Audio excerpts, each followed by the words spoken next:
All right, we good now? There we go. All right, I think we're good. All right. Got the mic fixed. We are ready to do it. Awesome. All right, well, YOLO, let's get into this.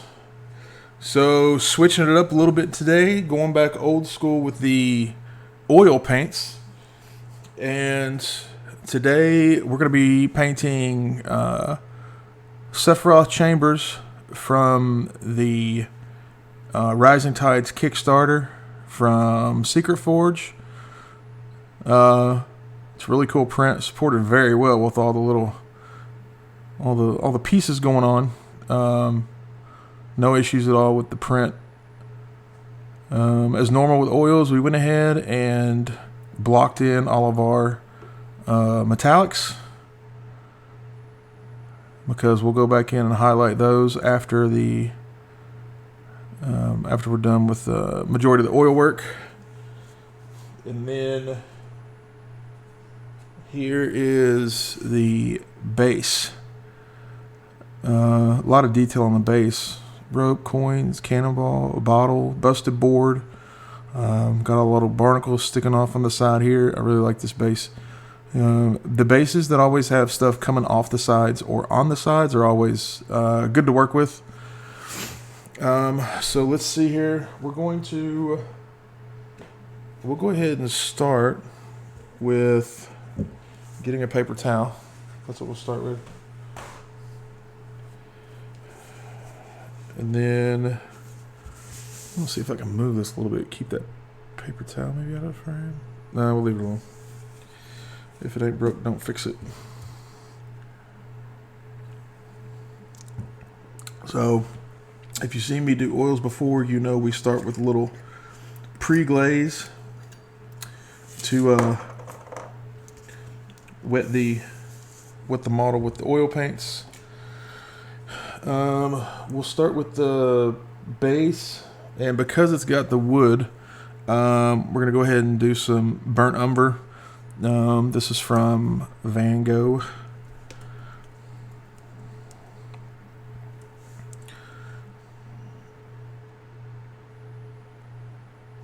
Get that out there, and then, man, I think I sent that out to all the Discords I'm a part of. Let me grab a brush. Get this started real quick, then we'll check.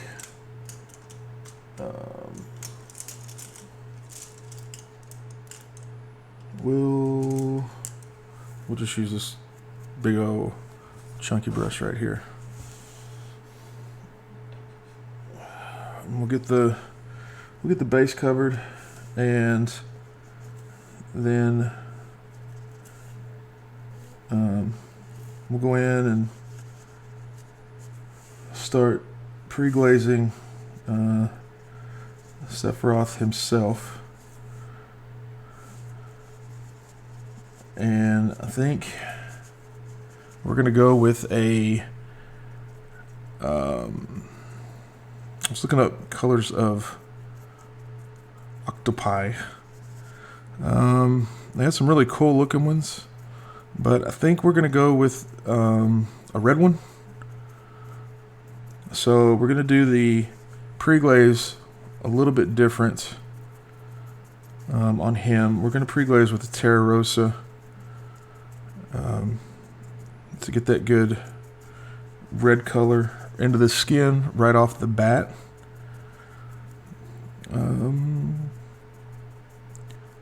Again, if you're just now joining the stream, it looks messy because we're back to working with oils again. Because they're more fun.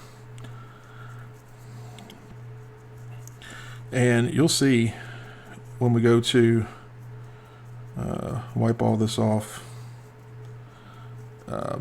really all the detail, because this leaves no detail untouched unless somehow I miss slopping the oil somewhere.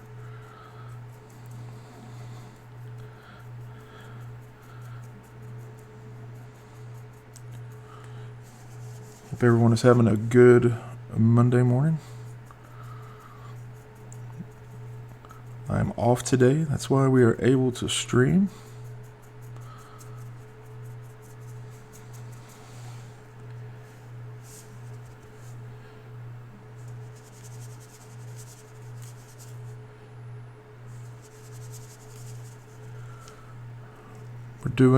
This is the base to Cepharoth chambers from the Rising Tides Kickstarter from Secret Forge.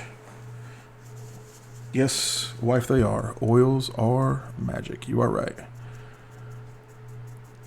Honestly, it's like you don't even really know how to. You don't even really have to know how to like paint.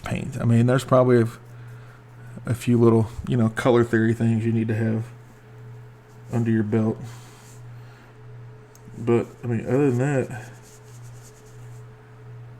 maybe some general terms such as, glazes. But, man, you really don't even use... I mean, I guess this could be considered a glaze, but not in the traditional sense as acrylic paints.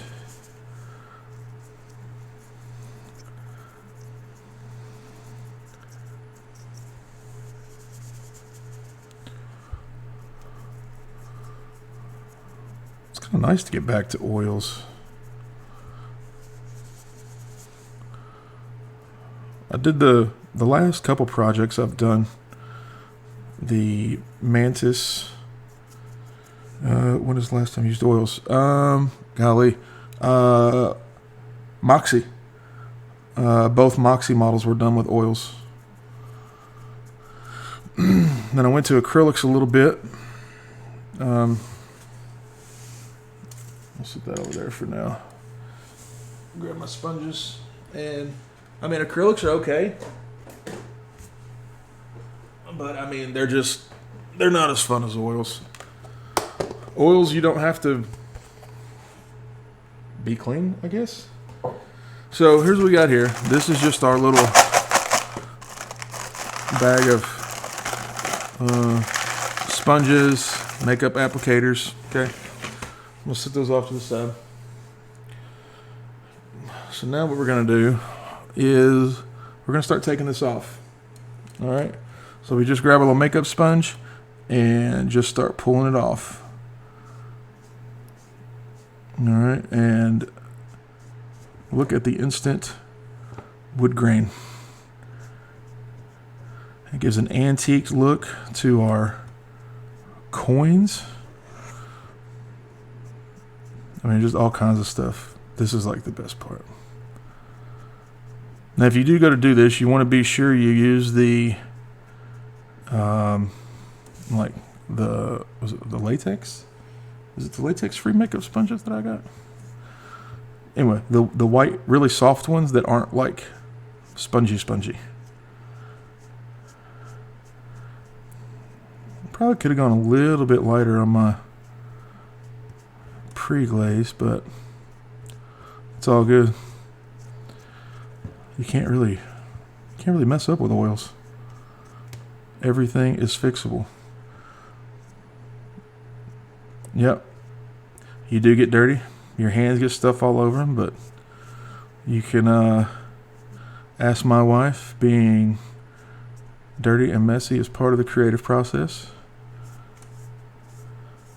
I'm sure she'll agree.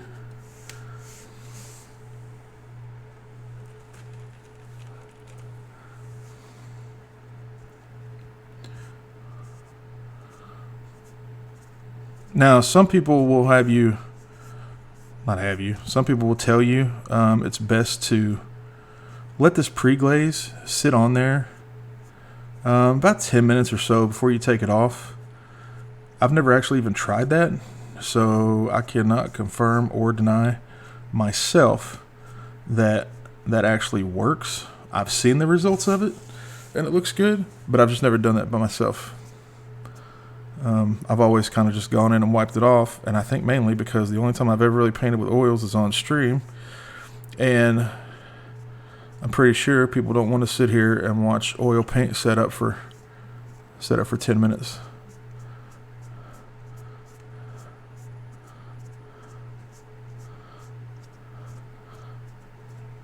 You just see all the great detail that pre-glaze pulls out of there. And I mean, that's pretty awesome. I mean, I'd say if I was a lesser man, I'd say the base was about done except for coloring the bottle and the rope, giving it a black base.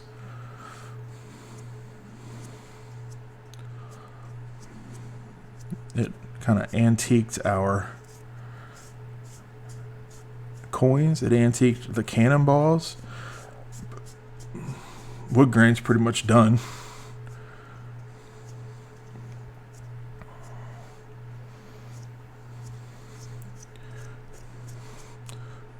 A little bit more off that bottle so we don't have such a hard time going back in and coloring it. Let's grab one of our little applicators here, see if we can get in there just a little bit better. There we go. Oh, that took quite a bit off. Didn't want to take that much off, but it's all good. Touch up these coins a little bit, get just a little bit more of that brightness out. And the reason you want to do your metallics before you do your pre-glaze is because when it comes down to it, metallic oils suck unless you make your own.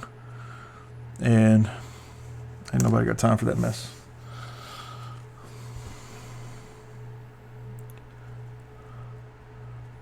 Some nice shading down in there in the middle of the cannonballs. Oh, I'll get that piece right there. So the reason coins don't look half bad either. No, I'm pretty pleased with them.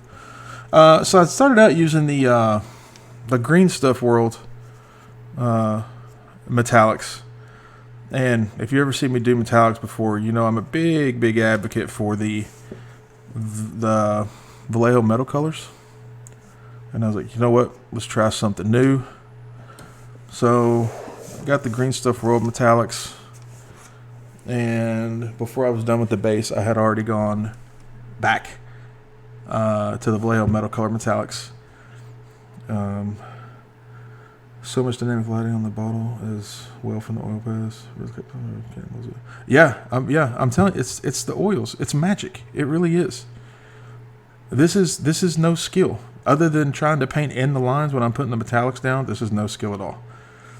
It's literally just slop a bunch of oil paint on there and then wipe it off. That's it. I mean, it doesn't get much easier than that. So I will tell you that I wish that I would have started painting with oils as soon as I started painting and just completely bypassed acrylics. And I would recommend that to anybody that's looking to get into painting. Skip the acrylics. Just go to the oils. You'll thank me later. I think that's about it. We'll go back and put some... we'll go back and let that set up a little bit. Pretty pleased with it. Looks like the majority of it got wiped off. I figure out what color we got to make those barnacles. There's that. All right, now this one's going to take just a minute longer. Okay, this has got a lot of detail, so let's just go ahead and get a bunch of this out here. If it starts sitting up on me too much, I might just pre-glaze a little bit, then go wipe it off, then pre-glaze some more and wipe it off. We'll start with this. Oh, no. Actually, okay, we can do that. We'll start with the waist. And all the little... I don't want to really get any of his skin because we're going to do him that red color. So... And by doing this, it's not designed to... be pulled out of necessarily every little nook and cranny, okay? Because where the oil stays and you can't get to, is a shadow. All right, so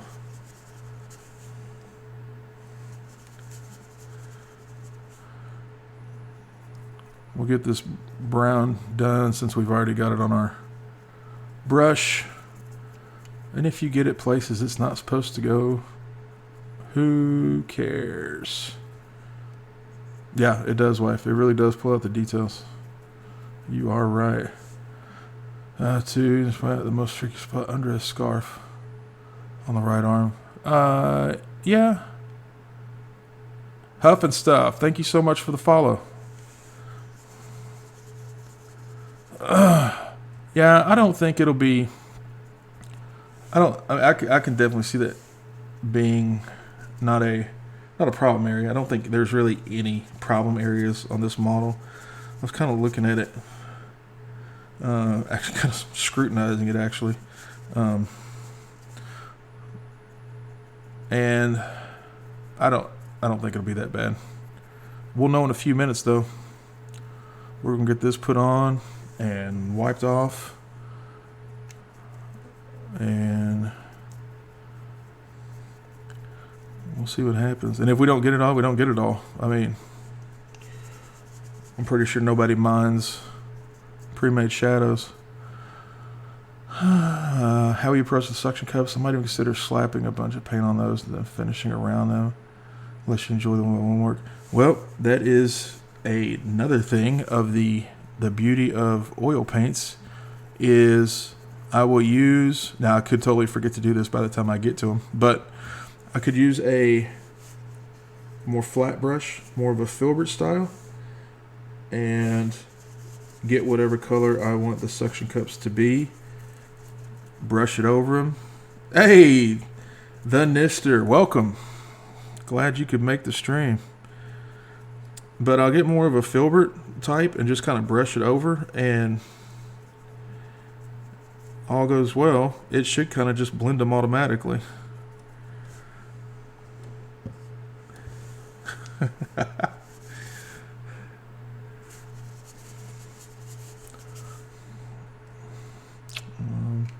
in there.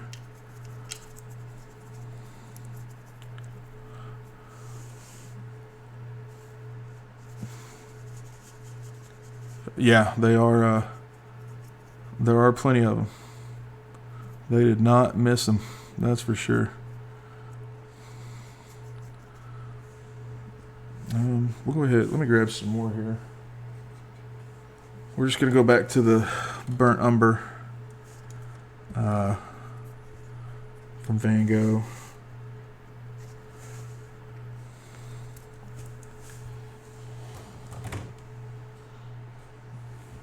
Yeah, Nister, I'd say by this point you're pretty familiar with this guy.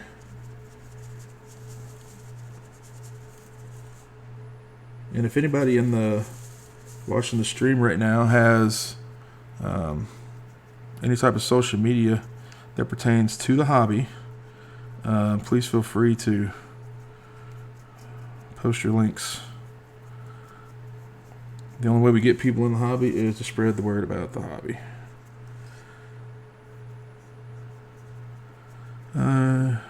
Most of my opinions that I heard mine off my grandfather hit hundreds, if not thousands, of 10 figures. Oh wow, yeah, I've got. I actually got into oils for. I'm actually kind of I guess I'm the first one in my family to paint. That I know of, I think. From my family, my wife's brother has dabbled in painting a little bit.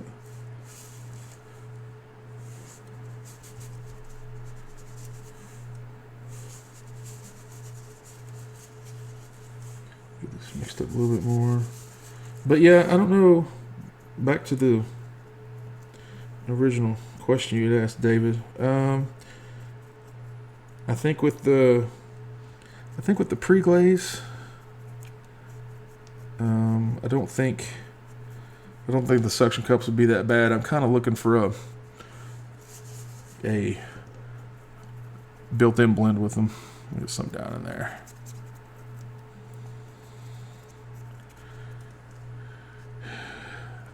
Yeah, they are. I don't know. I don't know if the ones that I got. We went to kind of like a big what was that called, wife? Where I got all those figures.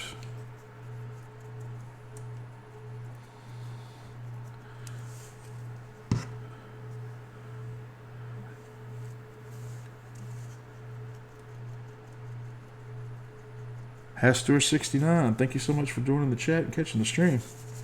Welcome. Flea market, there you go.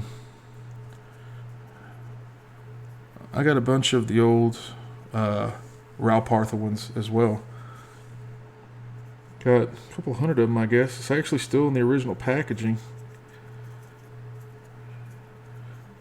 Now, for those of you that are just sitting there saying, I don't know what the hell this guy's doing, he has no idea what he's doing.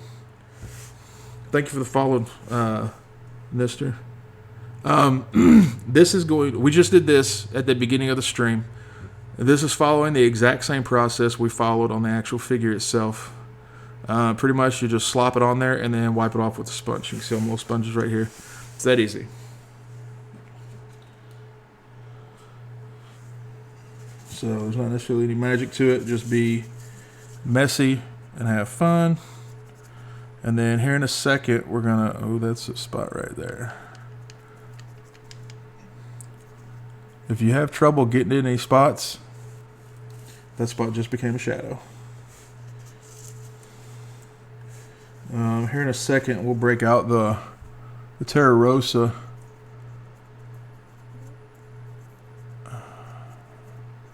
And start on the skin.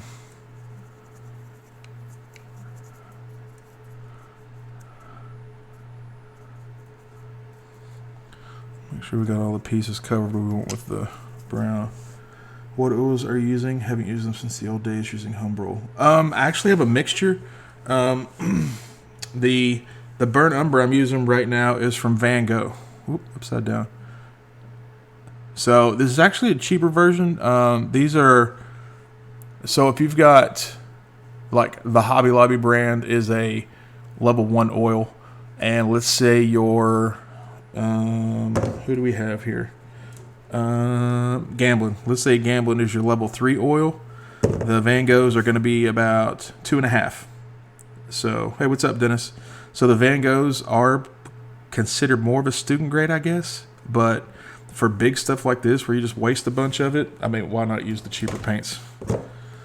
But, I mean, I've got Winsor & Newton, I've got Van Gogh, I've got Gamblin, I've got Williamsburg, I've got Winsor & Newton Winton colors, I mean, just all kinds. It's a mix. You're welcome. Alright, so now we're going to get some of the Terra Rosa out here, if I can find it. I know it's somewhere.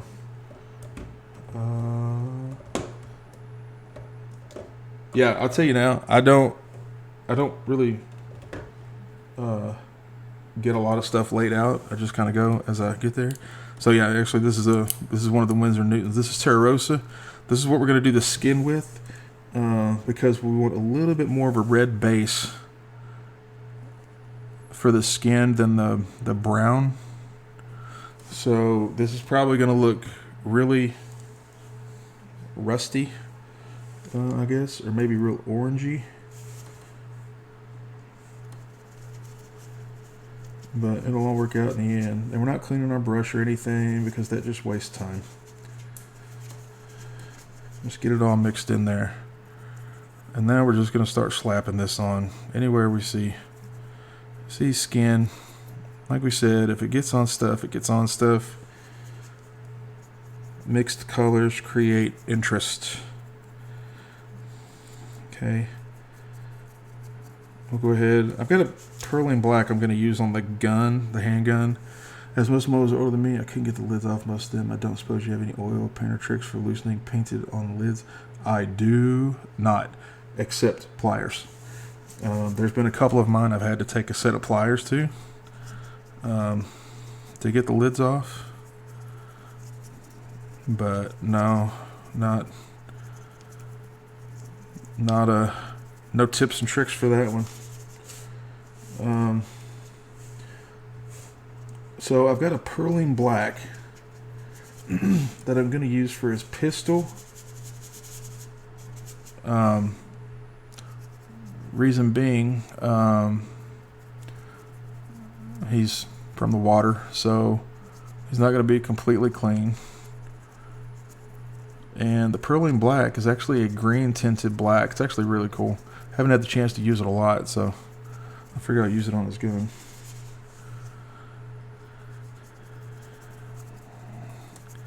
And then we'll also get kind of a built-in rust effect from his leg there,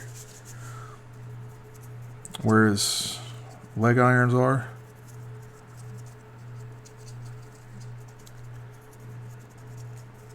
Hopefully with my method I don't break off any of these tentacles on his feet. I don't think I will. We'll just try to be careful.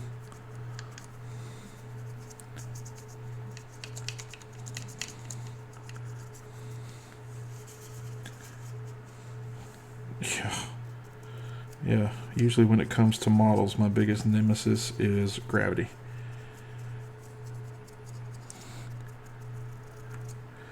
Yeah, I've been kind of delaying getting to it, honestly.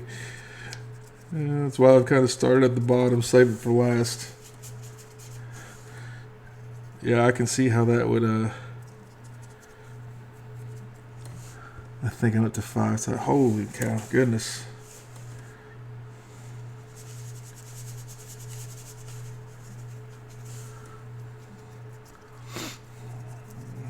Yeah, it seems like it can get a little precarious when you get up there around it. I use a heat gun to remove supports, and I had noticed that when I went to heat it up a little bit in that area to get the supports removed, it was pretty soft. So I had to take my time with it.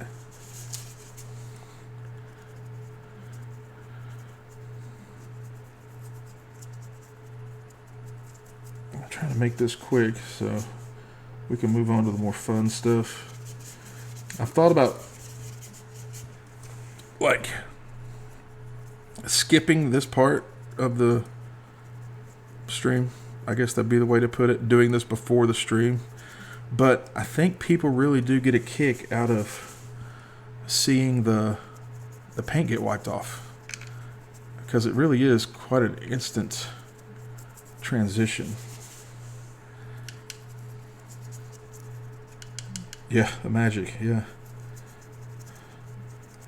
Let's get a little bit more here. It's sitting on there a little bit longer than I usually let it, but it's all good.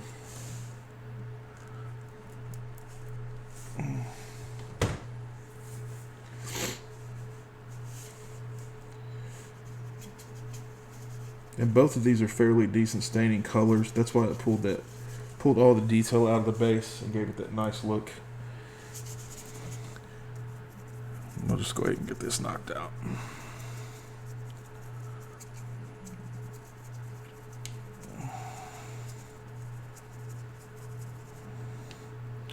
Now, the biggest concern with the lens isn't necessarily this part. It's going to be the wiping off, where you have to apply that little bit of pressure.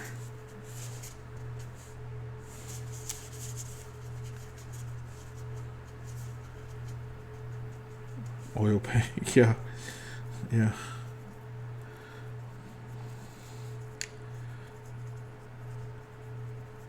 You know, I guess in a way it really is. I mean, it's kind of a cool thing to see.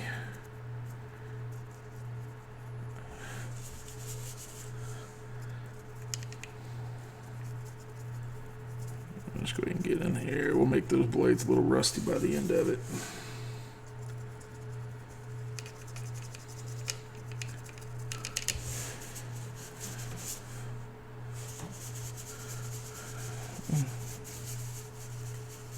Oscar, thank you very much for the follow, and thanks for stopping by. Have a great day.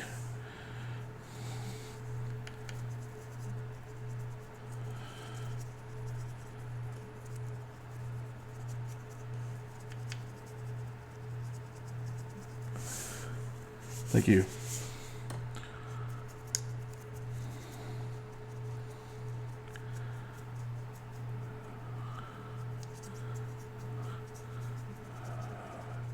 I will tell you, I'm not a great painter. Oils just make it easy.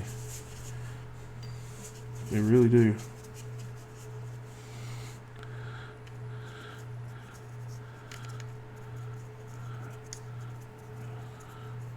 And if you're just tuning in, I'm not necessarily trying to paint like a third grader, so just kind of bear with me till we get past this rough part.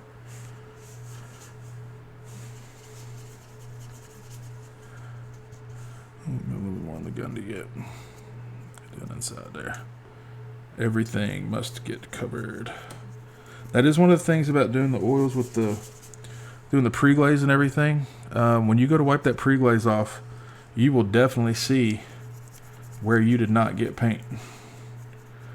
It spreads around to a certain extent, but it's easier just to make sure you get everywhere. And if you think it's going to be an area you're going to have trouble getting to, it's fine.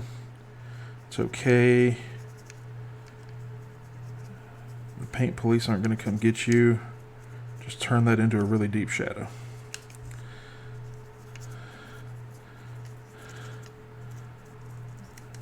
So you really do want to keep moving the model around while you're doing this to make sure you get all the areas. Unless your competition painting, the secret isn't to paint well. The secret is to learn tricks so that it looks like you spent more time on it than you actually have. Hit the nail on the head. You are right. But I'll tell you, oils just make it easy. I'll tell you what, I've won painting contests with something I spent 2 hours on with oils. And I also had something that I'd spent 4 months on in acrylics. And the 2-hour oil job beat out the acrylic job.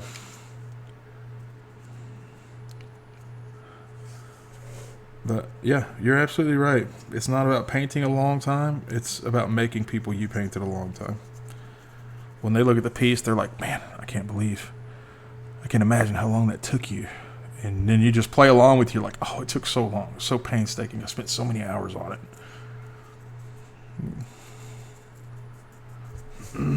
It's cool when you start out so messy, like finger painting, and then it's so clean and detailed just from the sponges. Yes, it is. Okay, I think that's everything. Like I said, this sat on here a little bit longer than I wanted it to, but it's all good. Let's start wiping this off. Oh, bam! See, right there, spot I missed. Look at that. That would have stuck out like a sore thumb. I didn't get down inside all the tentacles. I'm not really worried about that. Muxnix.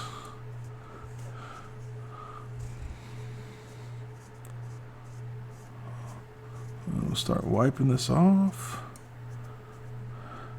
We'll use broad strokes at first so we can... We're already getting that cool kind of orangey look to him.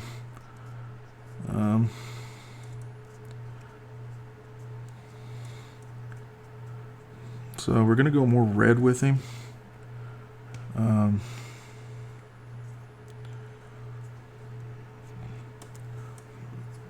So if the pre-glaze doesn't do everything for you, it's okay. The entire purpose of the pre-glaze, when it comes down to it, is to give a nice oiled surface for the subsequent layers of paint to lay down on. So, I mean, I guess technically you could use any color you want. Any oil color is, for the most part, going to cover up any oil color. There's a few outliers out there, so, you know, don't be like, well, dioxazine violet can't get covered up by yellow. But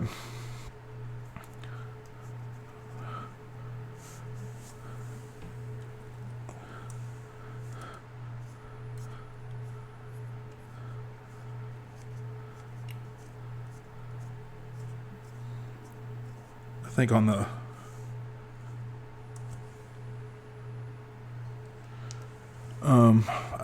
the burnt umber, I think it's a little bit easier to see the transition from the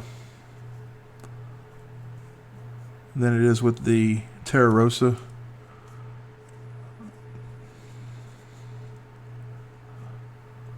And if you're not getting messy with oils, you're not doing it right.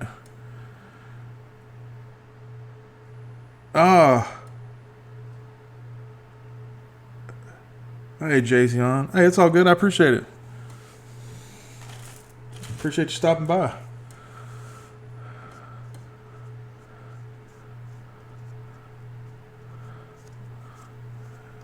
What were you working on? I didn't see you were live.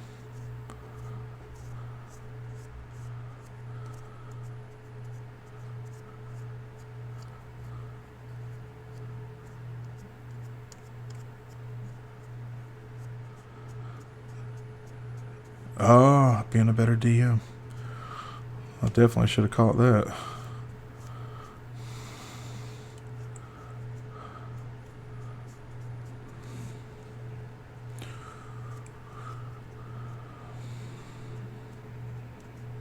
If you do follow this method,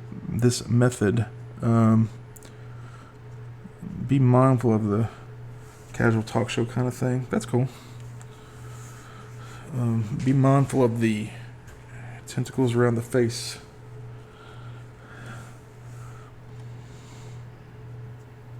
Okay, here we go.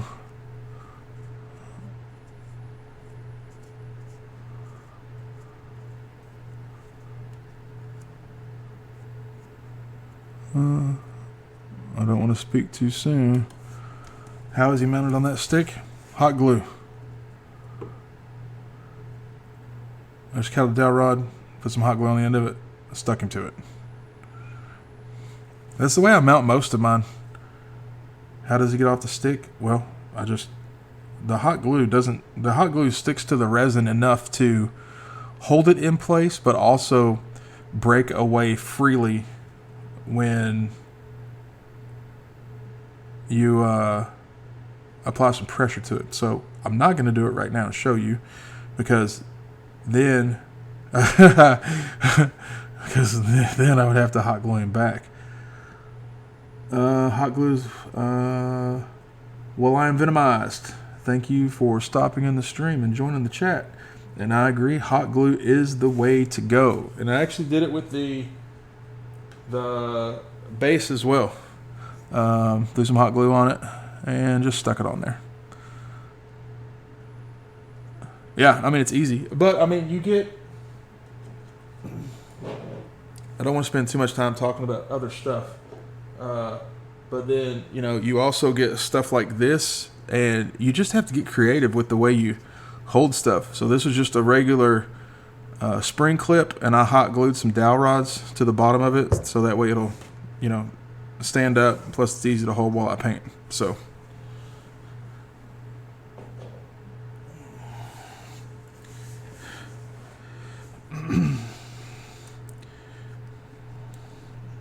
Oh yeah, there's that gold coming out.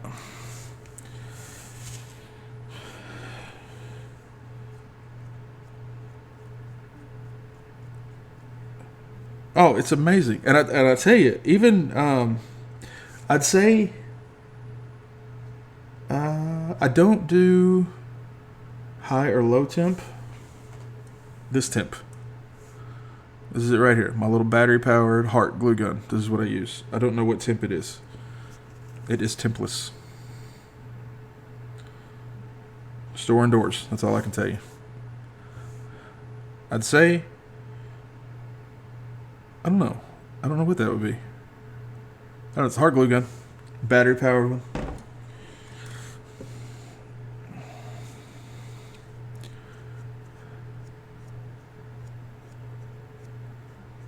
high on yours. Did you use the? It would be on the glue stick package. Actually, there was no glue stick package because I'm still on the glue stick that came with it. So lowest 5 volts. So I guess, yeah, with that being 20 volt, yeah, I guess that would be high temp. Yeah. I know one thing, make sure it's sitting in a good spot, because, even when I'm not squeezing that trigger, that hot glue wants to come out. So,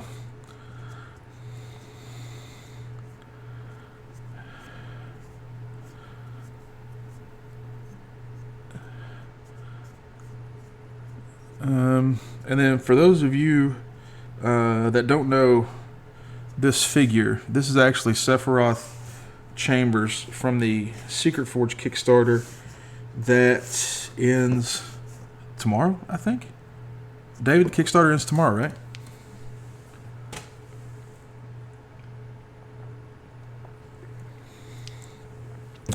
The cheaper sticks or glue ones are high temp, and then no, I've actually, yeah, used the 30-something hours. Okay.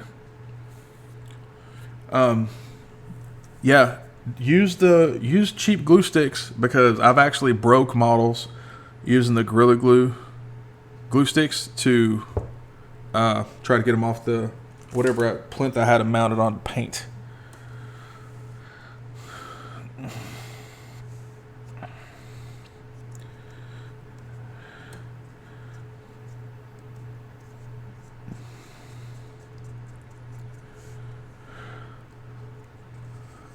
$36 hours left. Okay. So, wow, 36? I thought it ended on the 11th. Like tomorrow morning at 10. Okay. 36 hours left. That'll work.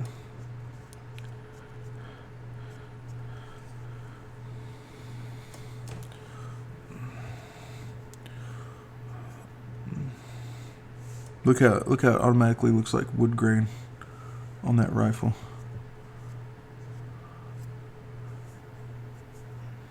It's amazing.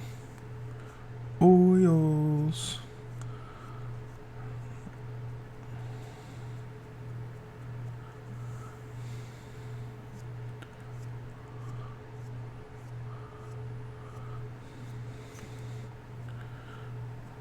All right, got our recesses filled in. Right there, gun's almost done. Paint some lenses and some highlights, and that's finished. Finito. Secret Forge, thank you so much for the gift sub. Dan Does Minis. I don't know if you're here. Alright, man. Hey, I appreciate that. Good looking out. We'll be here for a minute. Hopefully we'll get to see you back. I think we'll be here for a minute. God willing, and the water don't rise. Ooh, I heard that.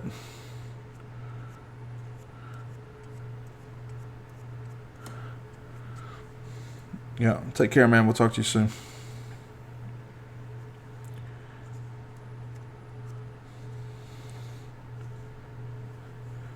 Let's head off to... Alright, Nestor, thank you for stopping by. Is the shark video on YouTube? I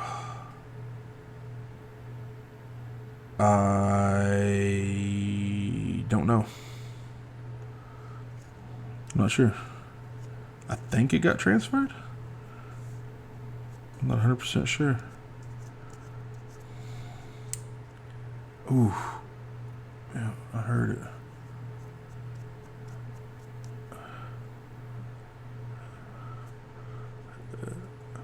Yeah, the way my YouTube and stuff works, I do have a YouTube channel. There are some videos that go straight to YouTube for some stuff. And then videos like this will get transferred to YouTube after Twitch's predetermined amount of time of 24 hours post-stream. I'm going to put some work on those weapons. That red stained the hell out of them.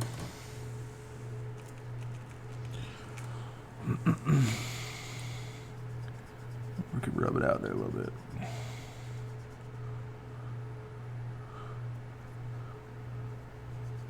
Yeah, it's coming out a little bit.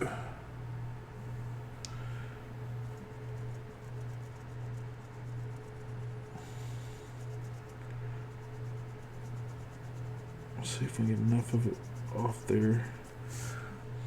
Yeah, you can tell that's metal. Sure.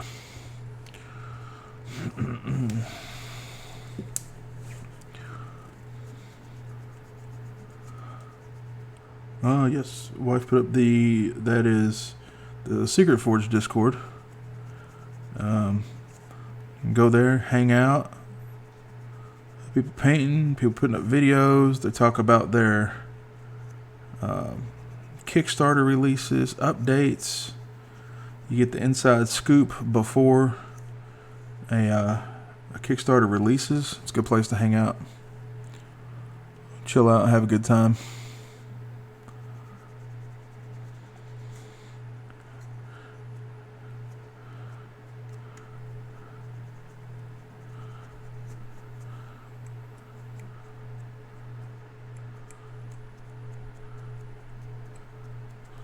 All right. You know what? I think we're gonna go ahead and we're pretty close to being able to start painting on this guy. Getting there.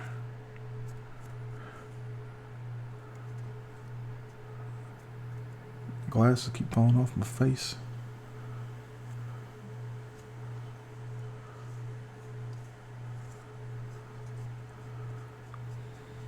Alright, let's do it. We'll fix whatever happens. So, first thing we're going to do, we're going to grab some... what are we going to grab? Let's see. We're going to do a red on the skin. So...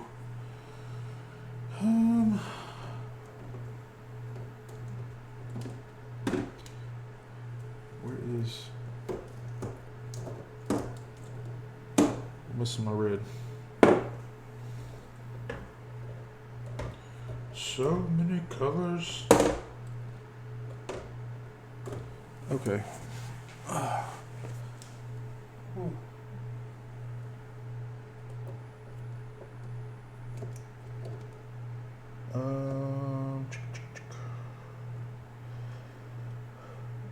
Where is it at? Oh, here it is. All right. So we're going to start out with some Fanchon red. And ooh, look at that pretty red. We're not going to thin it yet. So what we're going to do, oils you want to work thick over thin, and thick over and thin over thick, fat over lean, or lean over fat. What that has to do with is the viscosity, for the most part, of your oil paint. So when an oil paint comes straight out of the tube, it's considered fat because it's got a bunch of linseed oil in it, stuff like that. As you add paint thinner, the paint becomes lean. Okay. Now, if you go to put fat paint over fat paint, so paint straight out of the tube over paint straight out of the tube, they're going to mix because they're at the, I guess you could say, same viscosity, I guess would be a way to put it. Messy. Just like if I take, during the pre-glaze, you could see when I would use the burnt umber thinned way down for the pre-glaze and the Terra Rosa thinned down for the pre-glaze, when they would hit, they would mix.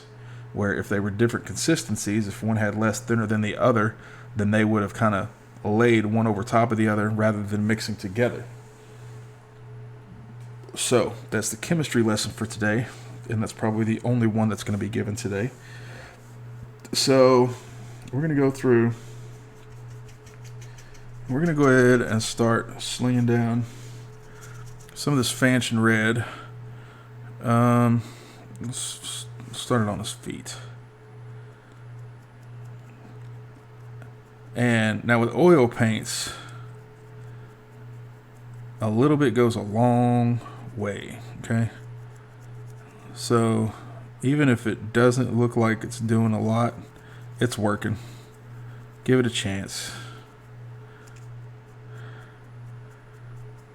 Now the goal here is to use this red for the, I guess, skin color. And then we're going to try to do a much lighter tone for the undersides.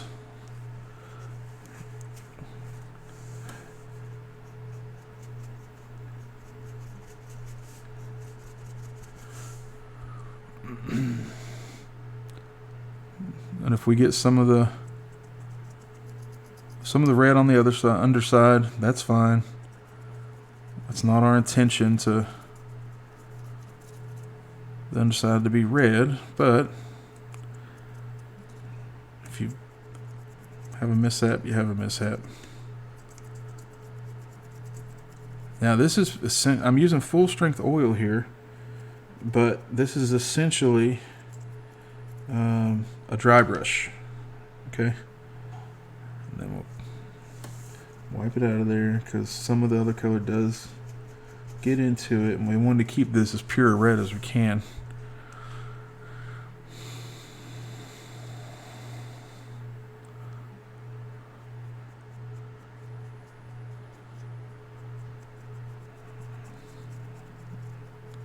And this is just the way I paint, okay? If you have a different way of painting, kudos.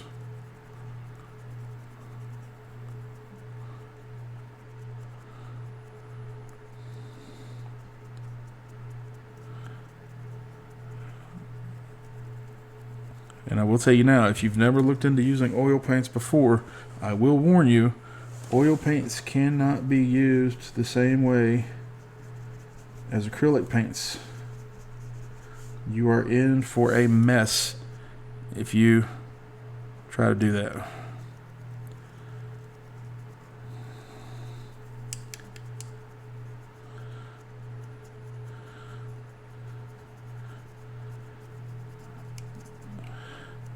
And I don't know how well you can tell on the screen, but there is a difference in this red and the Terra Rosa we pre-glazed with.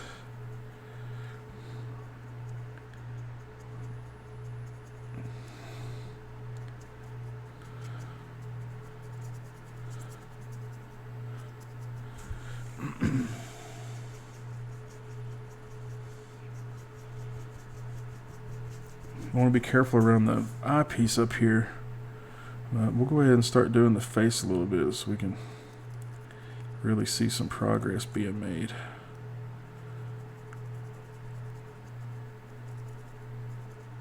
And we can go back in and color in the little straps and all that stuff later.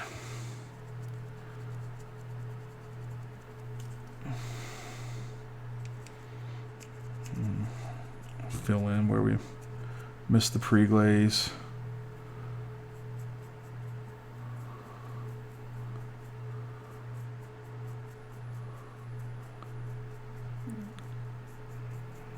So a little bit of his chest there.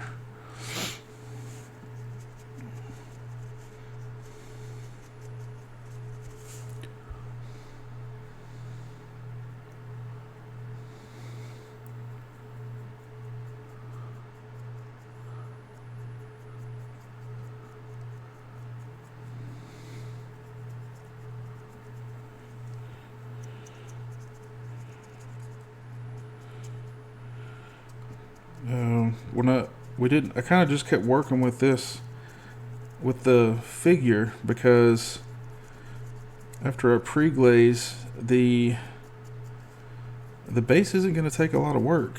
The pre-glaze set Set the base up pretty nice.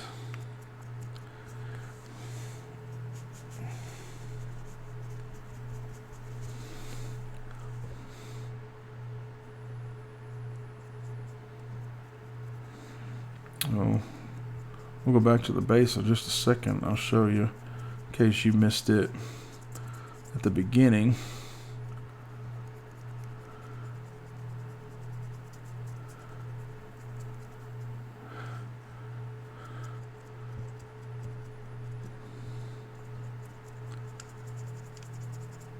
And you can, I mean, you can really, you tell how far just filling that brush up a little bit with the oil goes.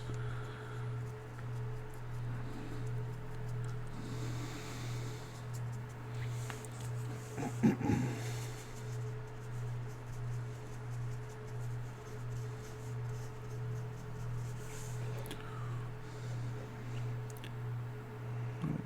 little bit in there we need to try to get.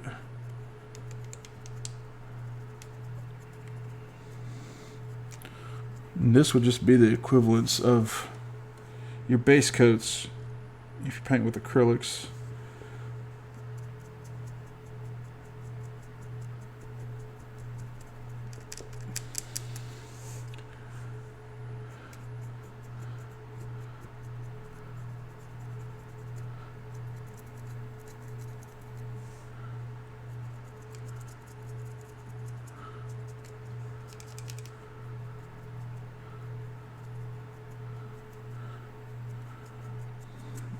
Alright, I think we got the reds pretty much done.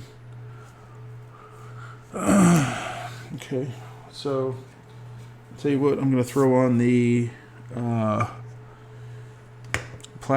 splash screen for the Kickstarter. I'm going to take a quick break and we will be right back.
All right, we're back. So one thing I was noticing is, you can tell on the palette there's a distinct color. There's a distinct difference between, the two colors I used for the pre-glaze. They're different, and then the red is significantly brighter than both of them. But they do kind of run together on the model itself on camera. They are there we go. They are distinct in person, though. I can assure you of that. So what we're going to do now, I'm going to go ahead and pull out. I got to start breaking the model up a little bit. So we're going to pull out our Perlene Black whenever we find it. There we go, Perlene Black. Now this black has a greenish tint to it. So we'll get some of that out. We don't need too much. This is just what we're going to put on his revolver.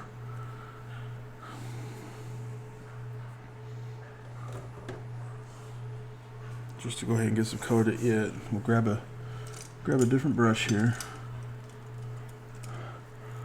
And again, we're keeping it thick like we were talking about before. And I don't think you can really pick up the green as that's getting spread out there. But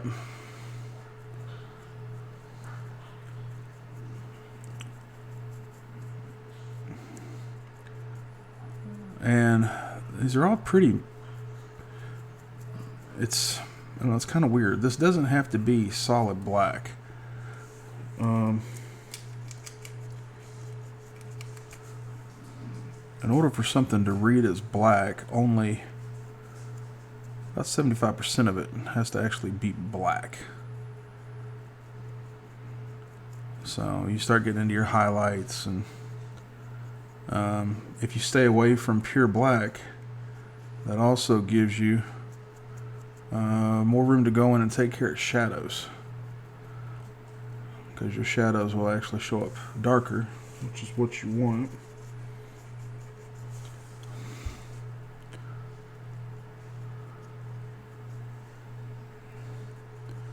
And this isn't because the black is considered fat, and that Terra Rosa is considered lean.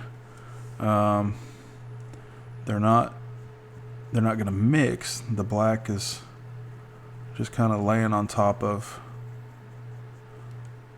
that pre-glaze color.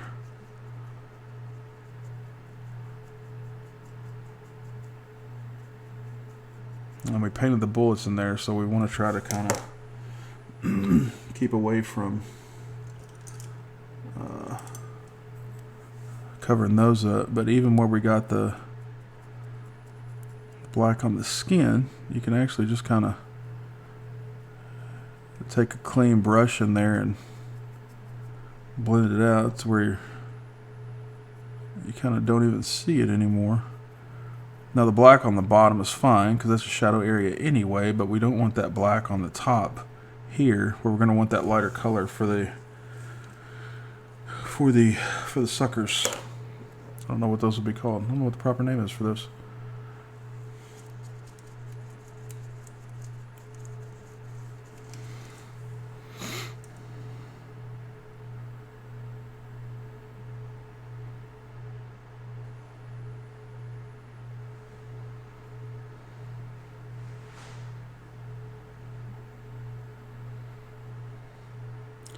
Terra Rosa stained a little bit better than I was expecting it to, so we'll have to go back in and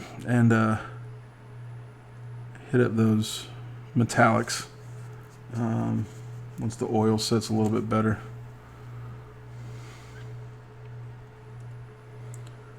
Some of these are a little bit more difficult to get into than others. These little areas here, but I mean that's okay. Then we just take our little blending brush here again and Just kind of blend that out, get that natural color back.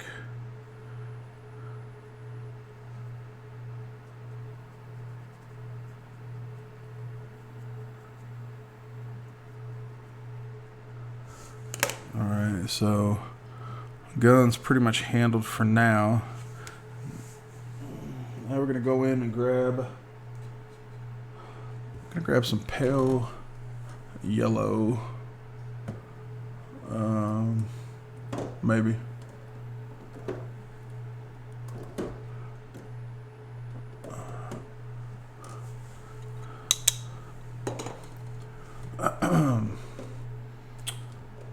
We're going to start off with a pale yellow on those, the underside. That's Naples yellow. On the other side of the underside of the tentacles.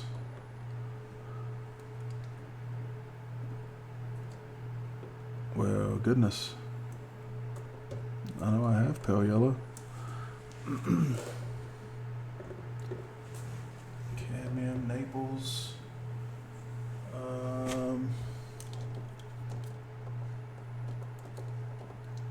More Naples yellow. More white. You want to stay away from white, because if you use white, there is no going higher.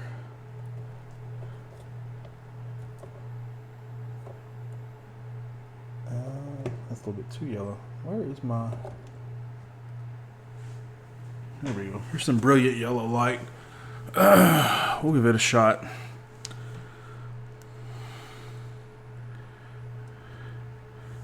A little bit of excess oil there.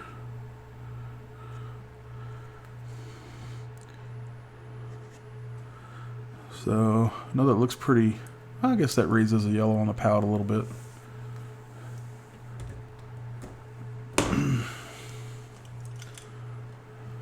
And what we'll do, we'll want to thin this just a little bit.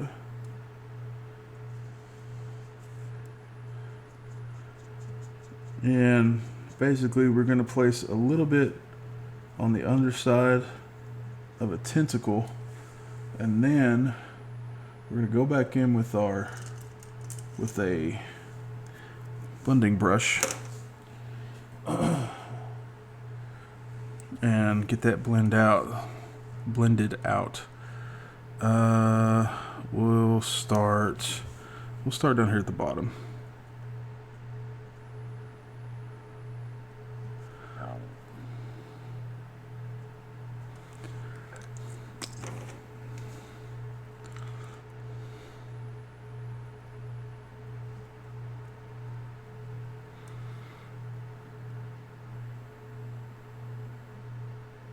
You can see how that really blends really well.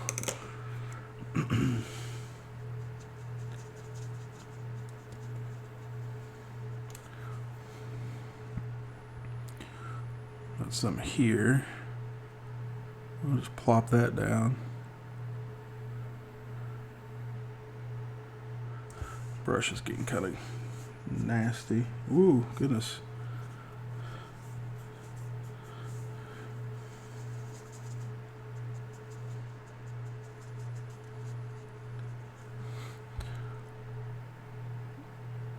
To be brighter than that.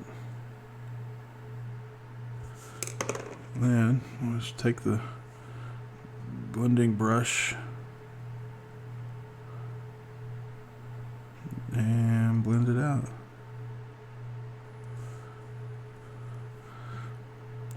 And then you just bloop, bloop, bloop, bloop.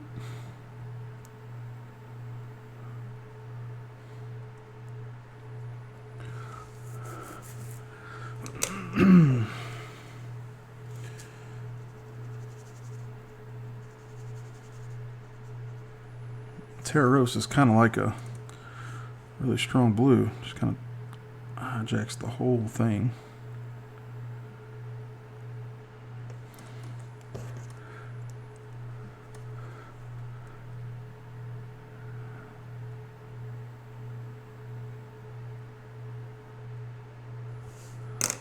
Alright, we're going to have to maybe thin that a little bit more since we didn't thin that red at all.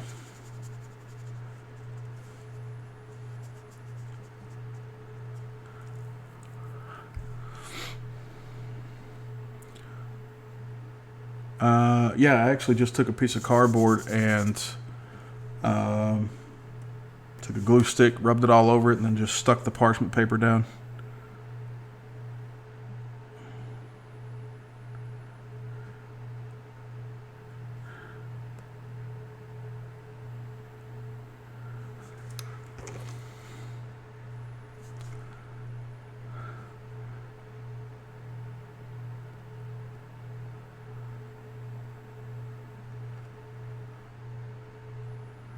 I still got it. I was just giving something different a try.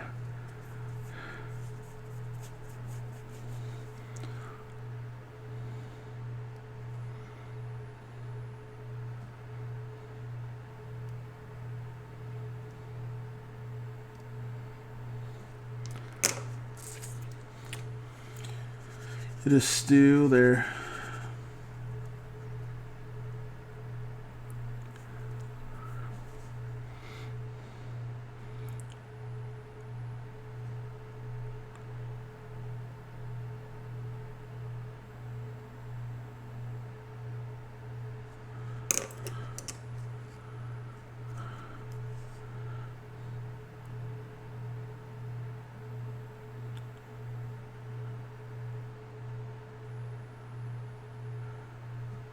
And that's another one of the good things about oils is there's not really there's no layering. You just kind of put down whatever color you want and blend it, and it's perfect for the most part.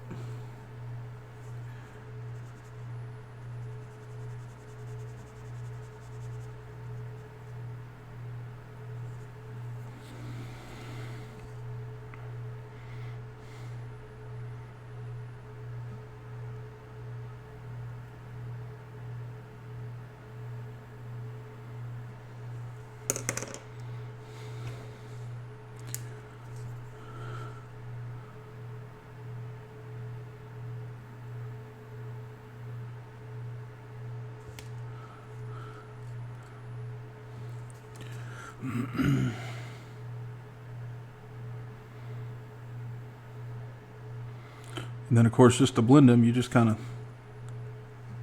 tap, tap, tap. So we're lightening up the underside where the tentacles are, and then we'll go back in with a lighter color and hit the little suction cup sucker things.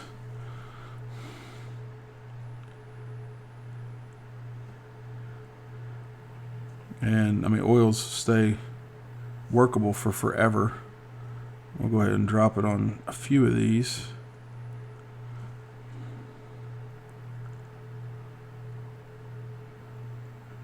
And if it's not perfect and it gets messy, so be it.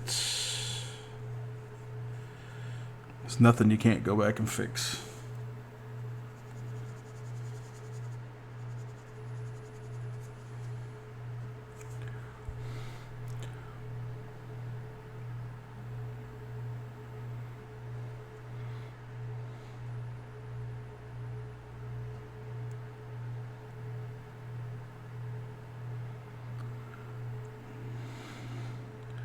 And this guy's an octopus, so it's pretty easy to just kind of go through and put the color wherever you want it and blend it.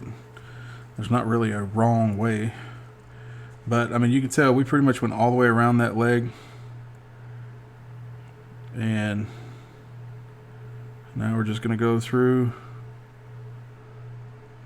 and soften out everywhere. That lighter color is.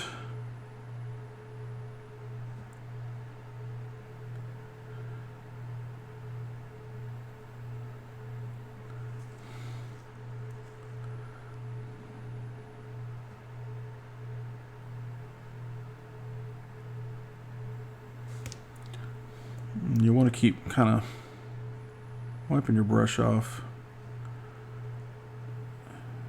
because you will pick up some of the different colors, and you want it to be lighter, but you want to be able to tell where the different colors are, even though they're blended.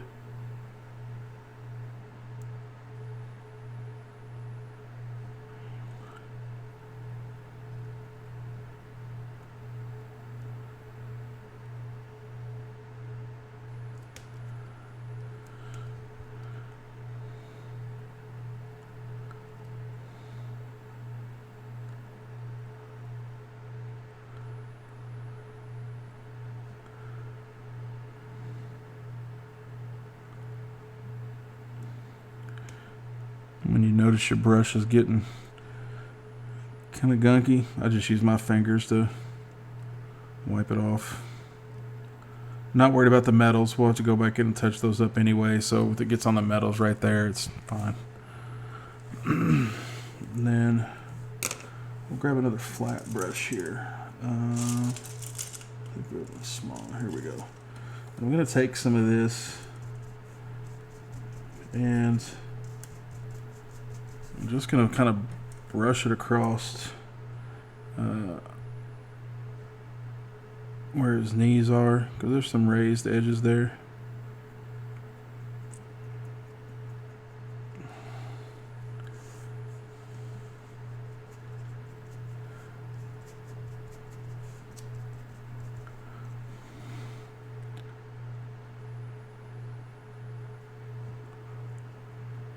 I think that undercolor is going to be our the under tentacle color is going to be our highlight color as well. Until we go into paint the individual suckers. You can tell how that pale yellow and the red from the model are mixing on the palette, I think, a little bit. It's starting to turn real pinkish.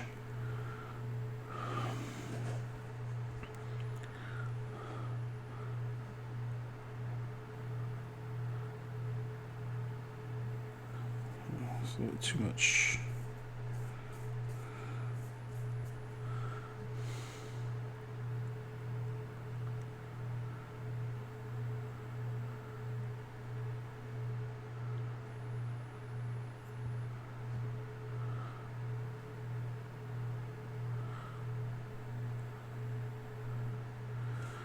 Alright.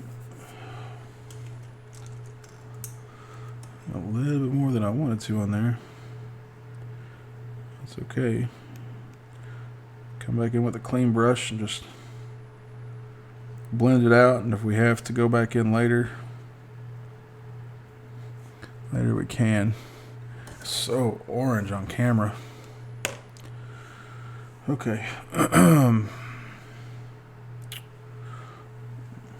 going to approach this a different way. I'm going to take some of this over to the side. And we're going to get a little bit thinner in here.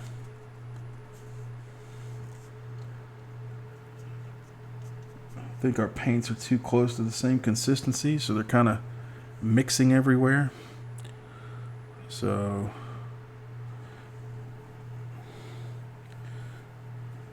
we're going to try to go with a little bit thinner paint, because we did put the red on at full strength.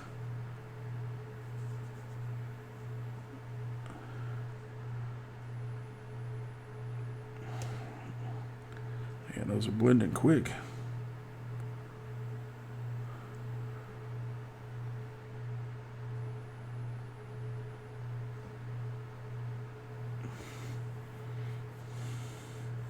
Goodness.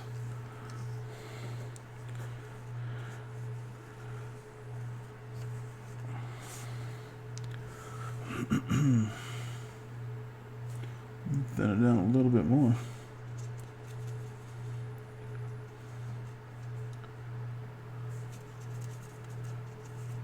We don't want to put too much thinner in there, because then we'll end up... Polyfusion Alex, hello. Welcome to the stream.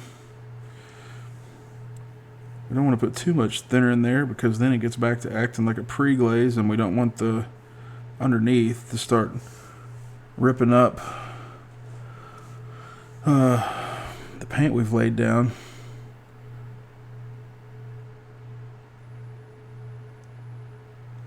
So I don't think there's any way to really get out of it without some of it mixing. Yeah, sure did. Threw this in Lychee to print it. Love that program. For those of you all that have not used Lychee as your slicing program, you're really missing out. It's extremely easy to use and intuitive.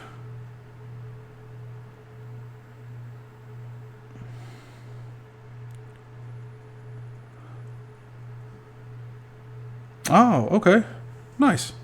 Well, welcome.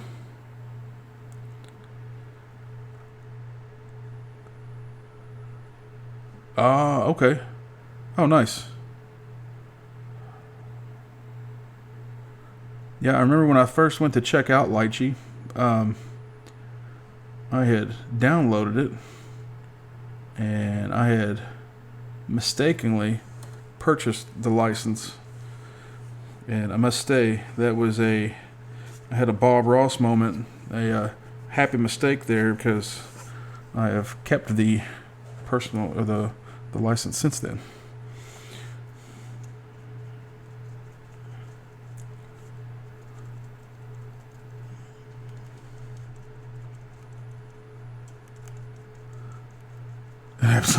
Yeah. I don't do much of my own supporting of models, but done a few in Lychee, and it's been pretty easy to work with.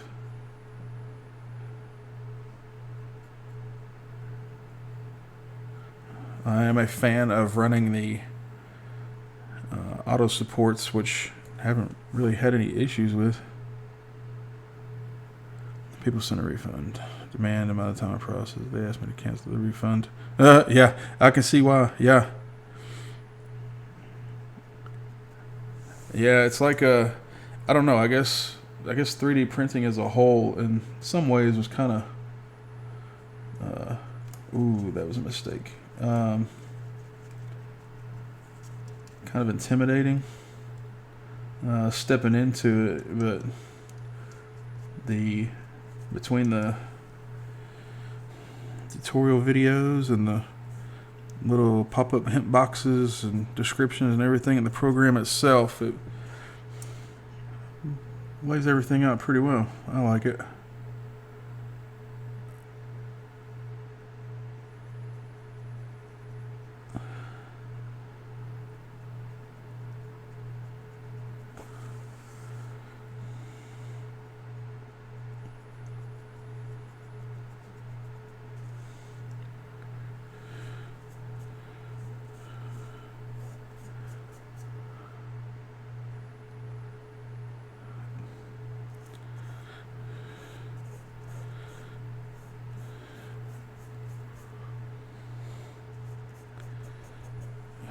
If it's only okay, then you have not used it to its full potential yet.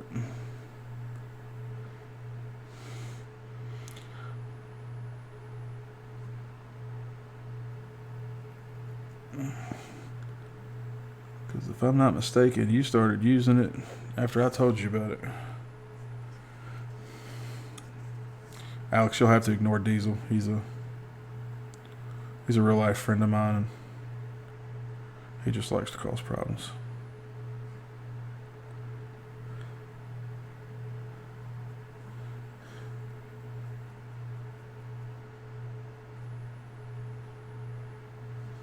All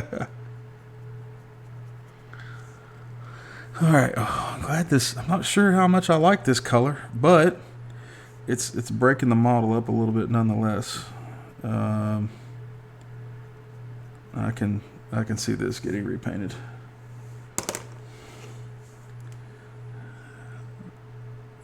Yeah, he's the problem child, yeah.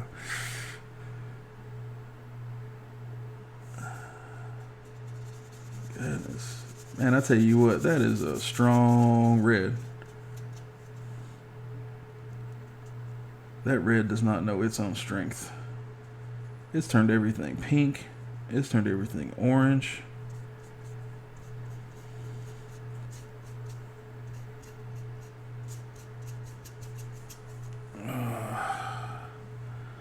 Goodness.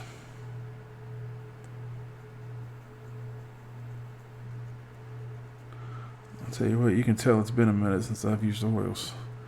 That's for sure. I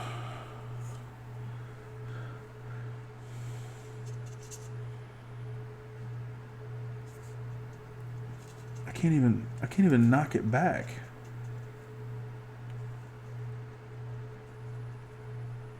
That's crazy. I've never used that red before.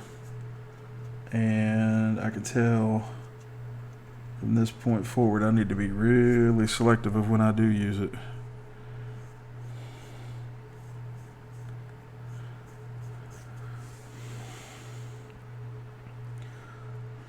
This is insane.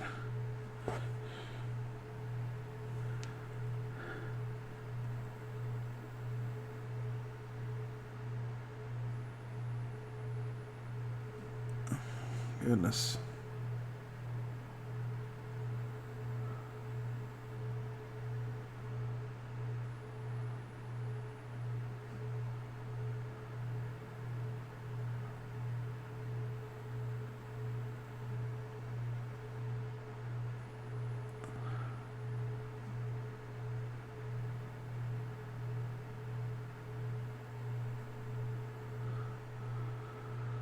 Ooh.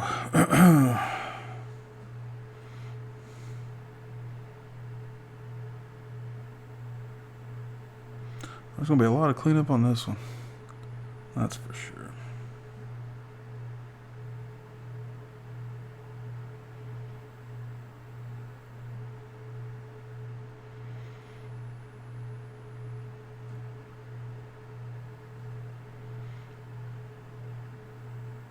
So, I was talking earlier, everybody should use oil paints.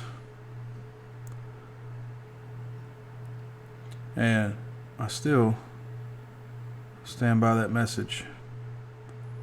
But there's still some things you have to learn to be able to use them.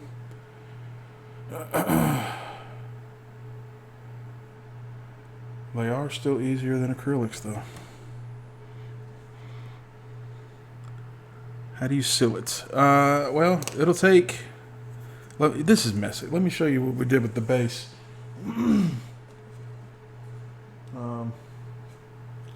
So this is actually the base so far. And this was just... I'm going to answer your question.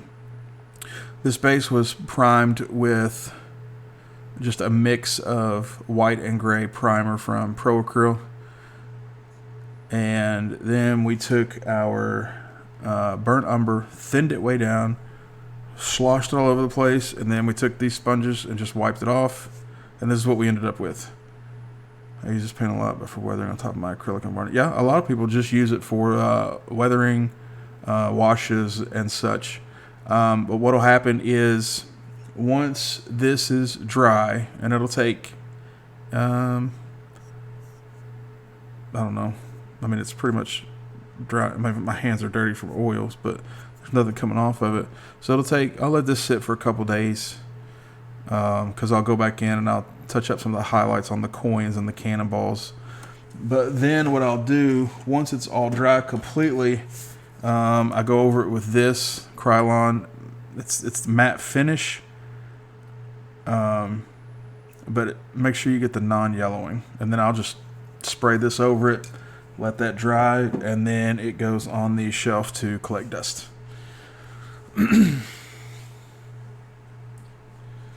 So, in short, how do I seal it? Let it dry, and I just use a rattle can mat over top of it. I do like the matte finish. I do like this better than regular.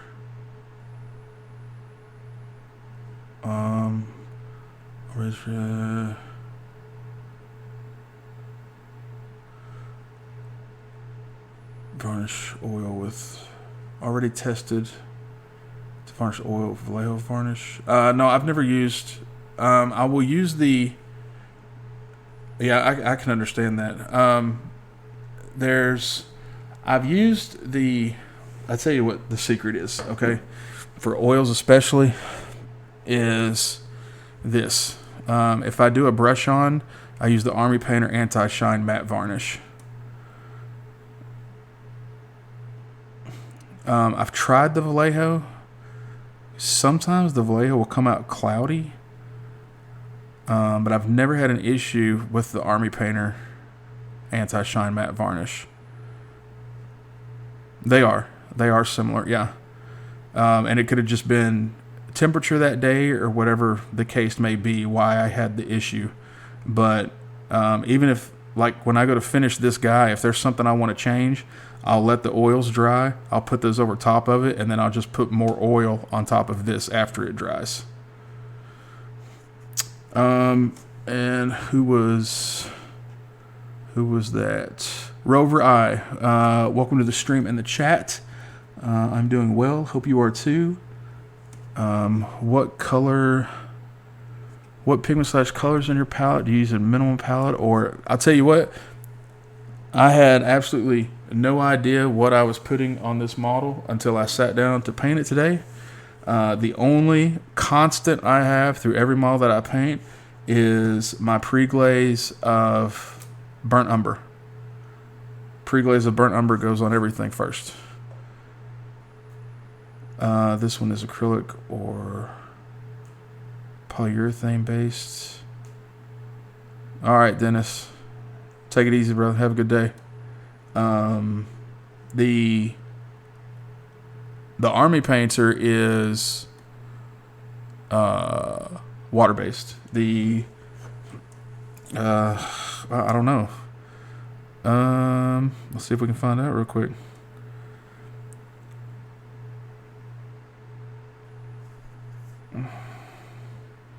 It doesn't have a strong smell, but I think there's a lot of rattle cans that are not water-based. I don't know. Permanent protective matte finish, shine, moisture-resistant coating, dries in minutes. Later, Dennis. Yeah, I don't know. I don't know what it is. I tell you what, let me show y'all something else real quick. This was insane. Where did it go? Okay. I kind of drug my finger through it. RP, both for water-based. Oh, okay. I drug my finger through it so it doesn't quite look the same. But I found this little gem for metallic. Look at that. Look, that's my head right there. You can see in the reflection. Is that not the craziest brush on mirror chrome? Right? Yeah. It's insane. Yeah. This is the green stuff world. Chrome mirror. Yeah, I mean, it is absolutely insane. There's a trick to using it, though, because I've actually, I put it on this. I put it on Drax's dagger. And I mean, that's just so insane. That's crazy. Now, I have some, in France, we have Stardust Color, who do insane paint like this. Well, I've never heard of Stardust Color, but I do have this, the Molotov Liquid Chrome, but I haven't used it yet. That's been sitting to the side, but there's the chrome on that, and then I also did it on his boot knife, and I mean it's insane. Yeah, supposedly you can airbrush these. These are alcohol based though, so if you do pick these up, be sure you got some alcohol ready to clean up brush, airbrush, whatever you might be using. And then anything like this, I just do in a cheap plastic throwaway palette.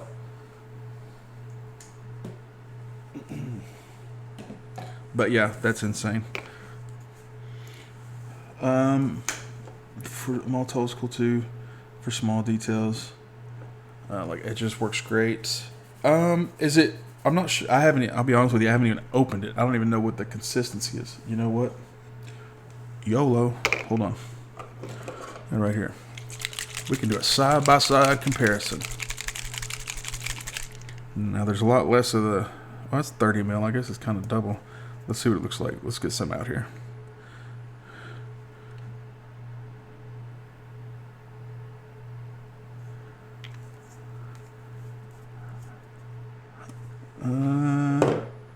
Grab a brush. No, it's the refill.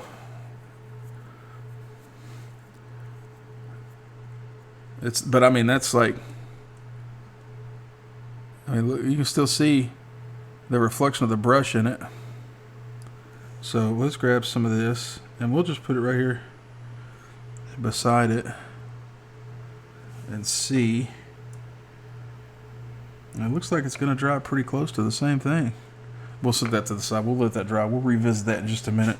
And I'm pretty much going to throw that brush away. Okay. It's enough show and tell. What brush did you use for painting with oil, considering that you have to clean it using mineral spirit, sable, hog's hair, cheap synthetic throwaway? Cheap synthetic throwaway. Without a doubt. That is all I use. As a matter of fact, I will show you something here. This is the bin for my oil painting brushes. Okay? Every one of these was bought on sale through Amazon en masse. So, because I have a bad habit of not necessarily cleaning my brushes well after, after I'm done. I mean, I do, but I don't. So, it's nothing. I can go to Hobby Lobby and I get 8 of these. How do I clean them? Well, actually, let me show you. Let me show you real quick. I think this is. Let's give it the smell test. Hold on. That is. I don't know what that is. Oh, that's Brush Restore. Okay, hold on. Well, we'll just use it. So this little cup right here. I've got my 2 little palette cups here, right? We'll get back to painting in a minute, y'all, I promise. So, one actually says clean on the lid. I use one time. That's not bad. I mean, I do that sometimes. But this is literally all I do. Oh, no, I don't use any of that on my synthetic brushes for oil painting. Now, my Artist Opus brushes and... Yeah, please, that sounds good. Thank you. Yeah, like my Raphael 8404s, my Da Vinci brushes, stuff like that. I use... hold on a second. I'll show you what I use. I use the Drunken Brush Goop from Monument. But this is all I do. Rinse it in some clean. Wipe it off. Throw it in the bin to dry. Biggest thing is just be sure they dry all the way. Because the last thing you want is to think that something's nice and dry and clean and you go to put it on a model that you're painting and it strips everything up. Alright, so let's get this out of the way.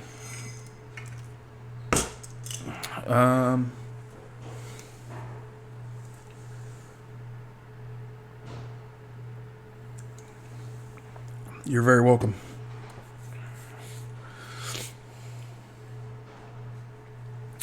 So we're gonna have to get back in here with some of this white. Goodness, this white has been rough. Grab another filbert and see if I can rescue any of this. Maybe this had just a minute to set up a little bit more. And yeah, I usually use a glass palette. It's in the cabinet right there, though. I was trying the parchment paper route. I'm not quite sure how I feel about it. And we're gonna have to come back to those suckers later on.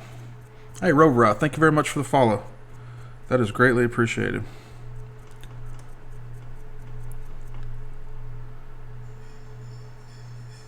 Oh, okay. Hey, thanks for stopping by. I appreciate it. Good conversation.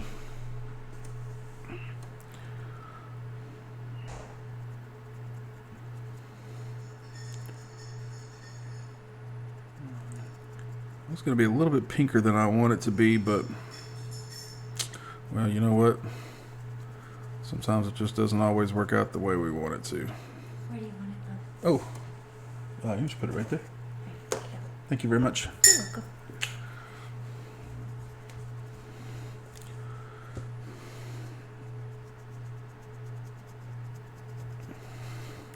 Gotta get some progress made on this guy. So this isn't really the color I had intended to use this for, but we gotta get some highlights done on him. And I'm just gonna go to a different brush because that seems to be the easiest way to make this work. And I will go through a billion different brushes while I'm painting with oils. That's what I should have done from the get-go. It would have worked out better, but you know.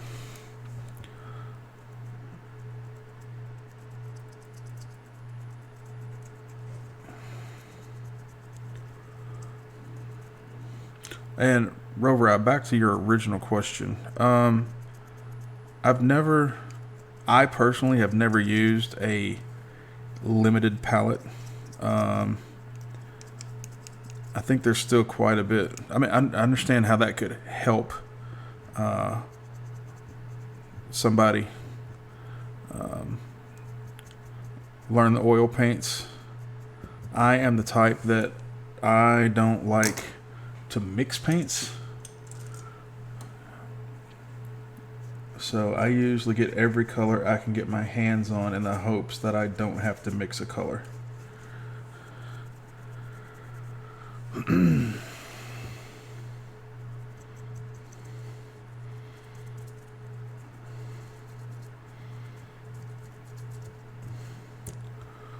I am definitely not a Marco Frazzoni or a James Wapple.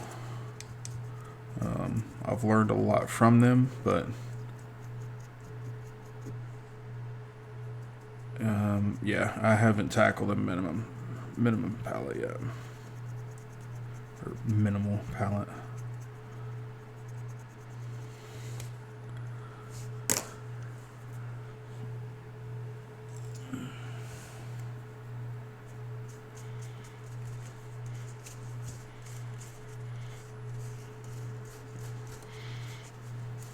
One thing I love about the oils is that you can be so carefree with them.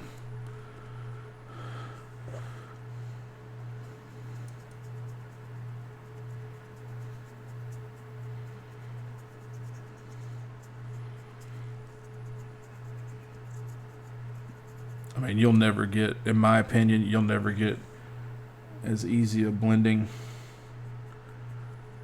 in acrylics as you do with oils. Oils, you just think about blending and they blend.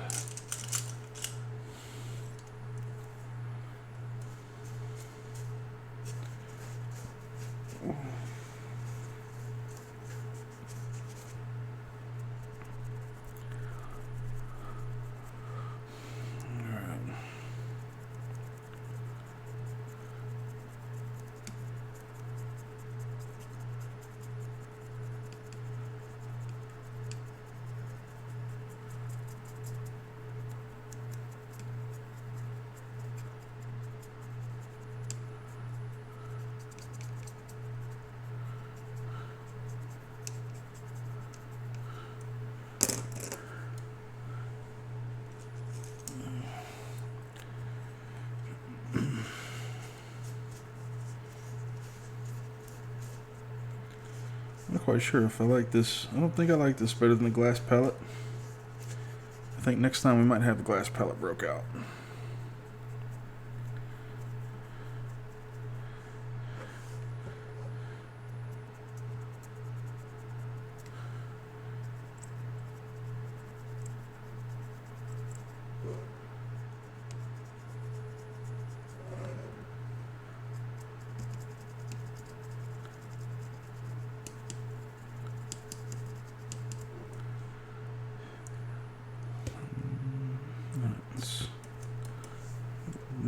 on his face, maybe.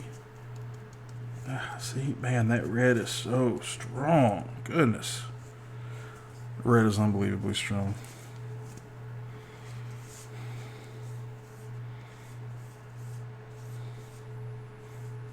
That's insane.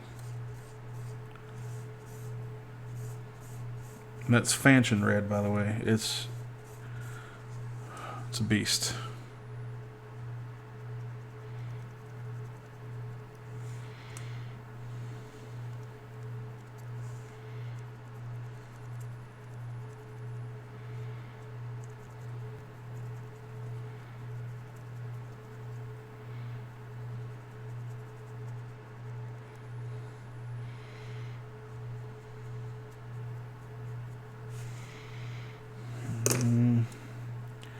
Go a little bit of a different one. Oh, it looks like it might be getting kind of laggy. No, hopefully it's working okay for y'all.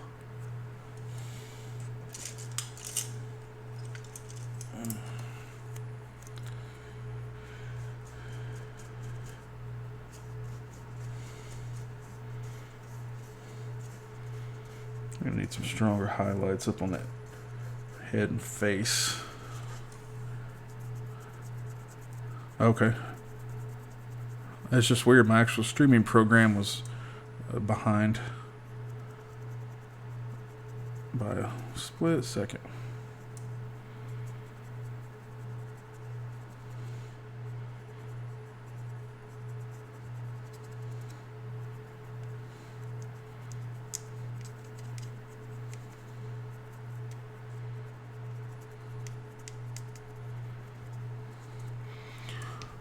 Okay. Alright, we can see his face. We'll go back and get the eye later. Let's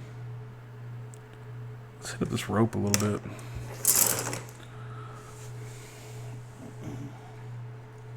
Or his leather. We'll work on his leather. It's kind of Van Dyke brown here.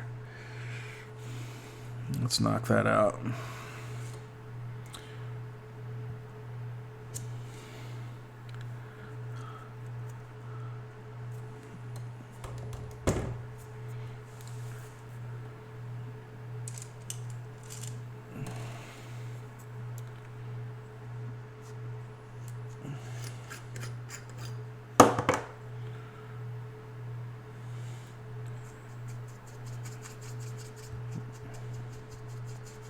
I can already tell they got way too thin. Well, maybe not. We'll make it work.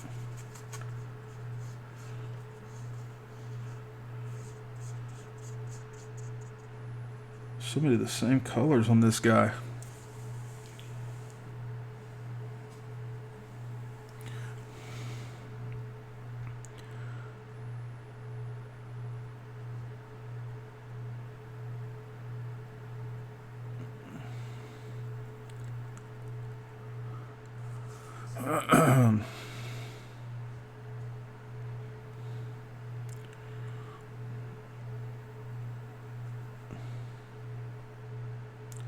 I didn't think I should have made blue or something. Holy cow.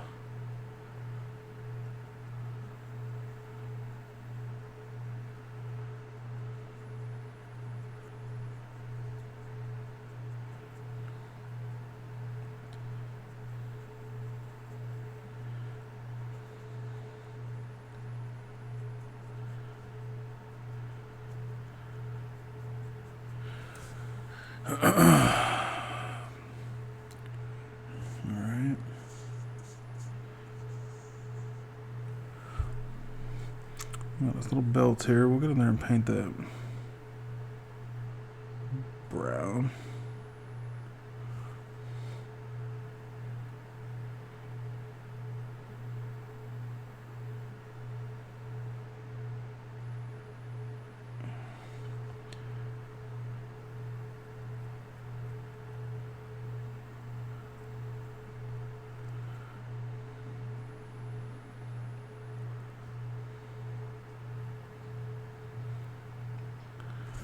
If you have any YouTubes, Twitches, social medias, anything like that that's hobby related, please feel free to throw the links in chat. It's like I said earlier, the only way to make the hobby grow is to bring it to people's attention.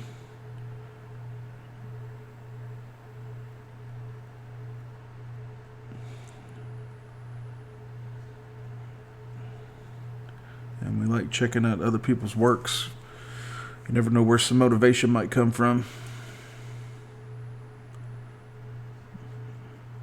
What might spark an idea.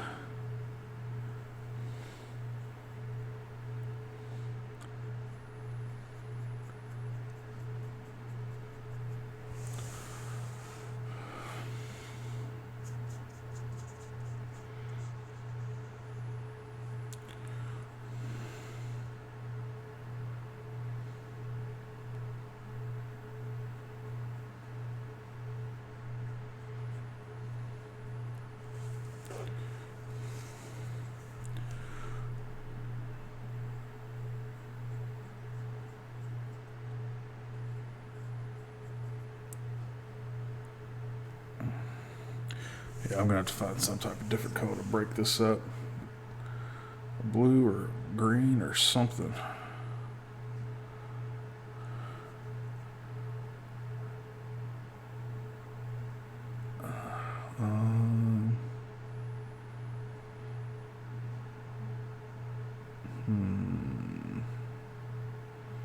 We'll do some green.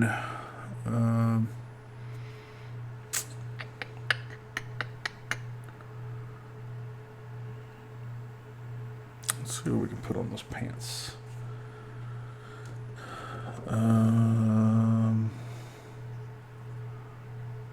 We'll try some.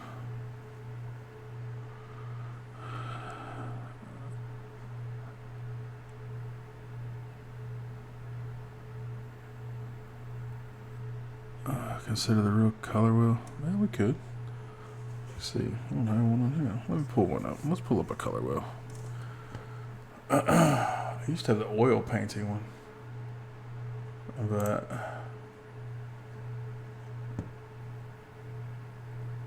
I don't know exactly where it's at. I don't think. Do I know where that's at?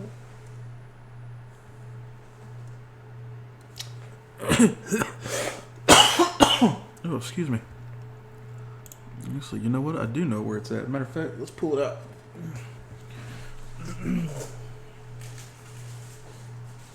Goodness, it's probably covered with dust and everything. Okay. Actually, well, this is the artist value wheel. There we go. Here's the color wheel. All right. So let's look. So we're using. What were we using? We were using Van Dyke Brown, which is a, what is it? PBR7, PR101, PBK9. There's PBR7, Mars Violet. So that's what we're using on the leather.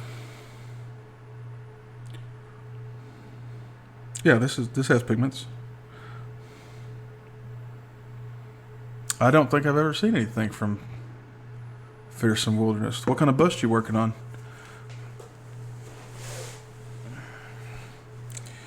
So we can go to, I guess we were kind of close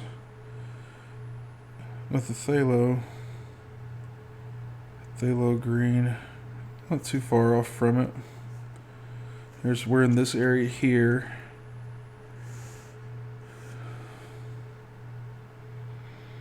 So yeah, I think we'll go with the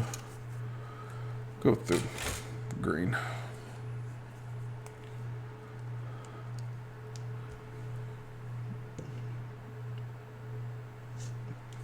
We'll use it for the scarf. Now these are the Gambling 1980s. It's in that painting channel on Otter's Asylum. Let me look at it real quick. There's Otter.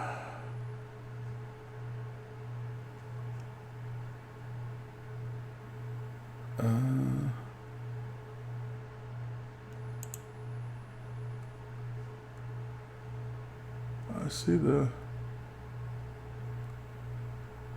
I don't see it unless there's. Unless there's something I don't have access to. I'm looking at the painting minis.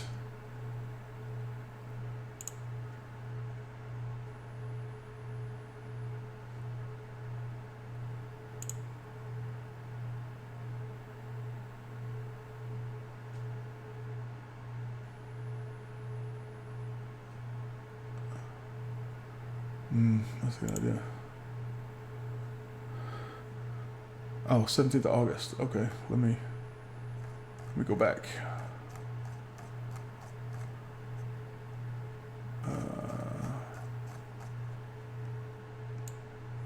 Let's see what we got here.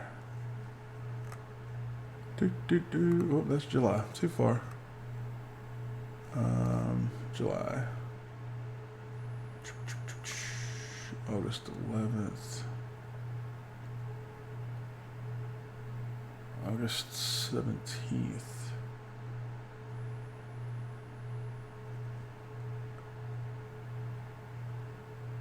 Oh, okay. The one with the cowboy hat?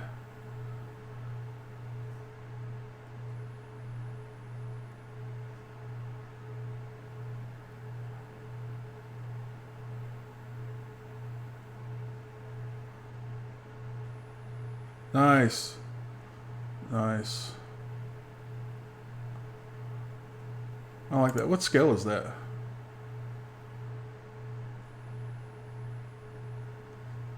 That's pretty cool. I like that. Feel free to link it if you want.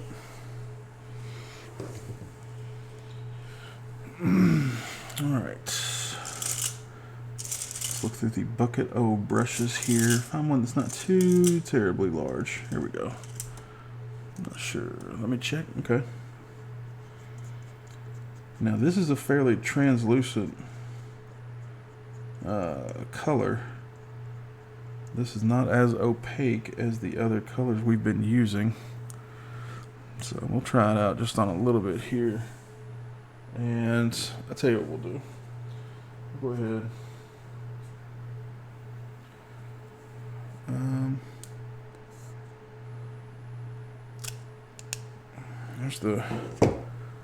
Here's where we made it so far. Oh, that's a lot of space. That's the basic starter with. That's what we're working with.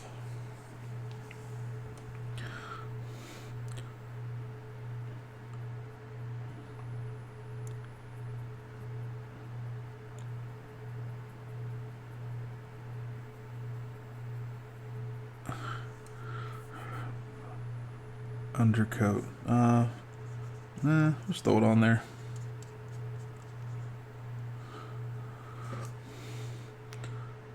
I think it'll still give us the effect we're looking for. I'm still learning my way through oil paints, so I don't mind trying different things or messing up or none of that.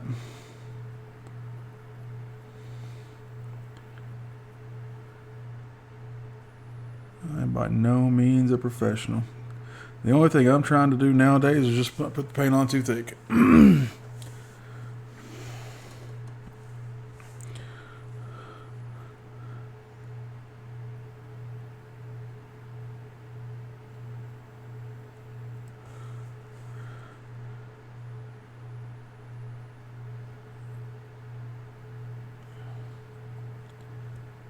I love that oils just last forever.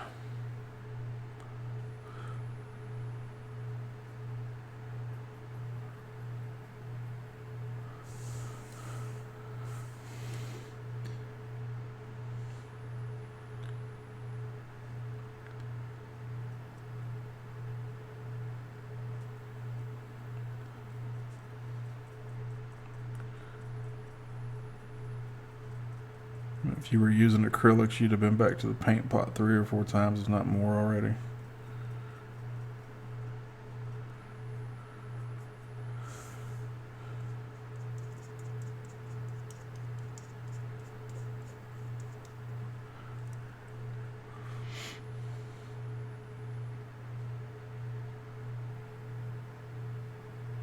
Oh, I see a little support piece I forgot to remove.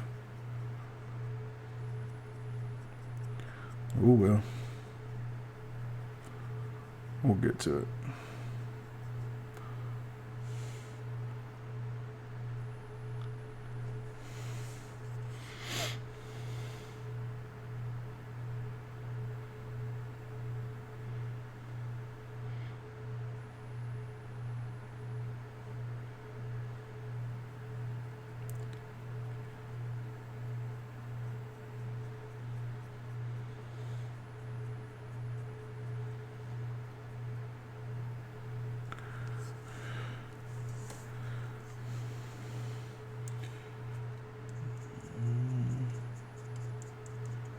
I'll come back and get that underneath later.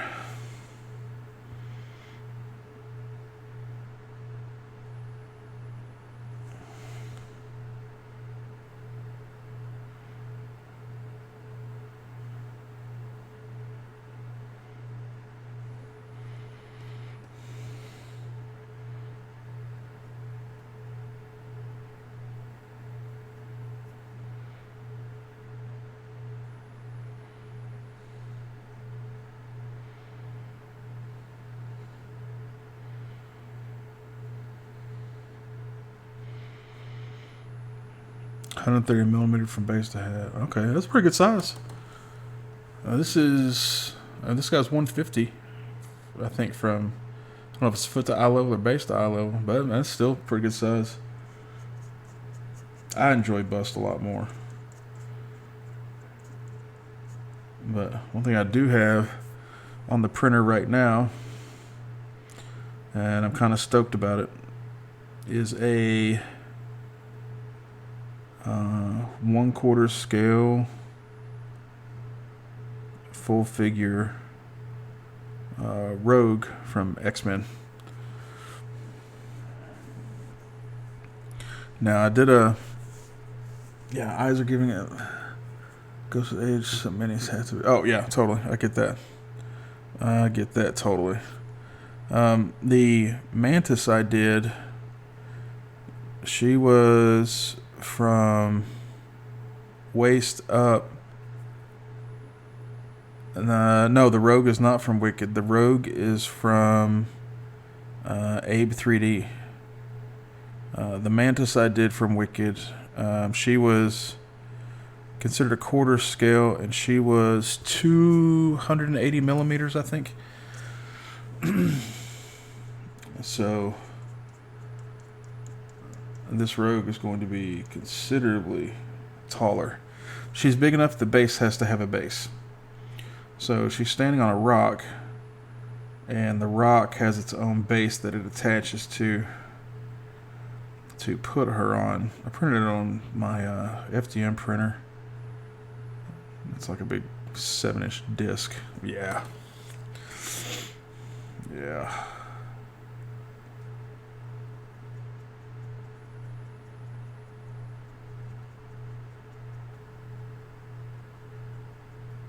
And then I'll show you this real quick. I don't know if you saw it or not. I shouldn't touch it because I got oil all over my hands, but it'll dry. Now this is from Wicked. This is what I'm working on now. The Drax. He's in the process of being painted. So having a lot of fun from him. It's been pretty cool. I found out that I like the larger figures much better, and I think a lot of it has to do with age and the eye thing, like you were referring to earlier.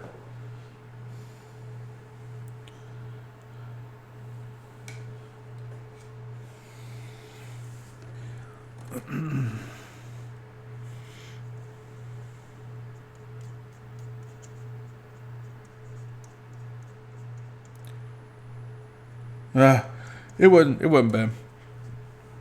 It wasn't bad. Just treat it like a bunch of edge highlighting. That's the secret.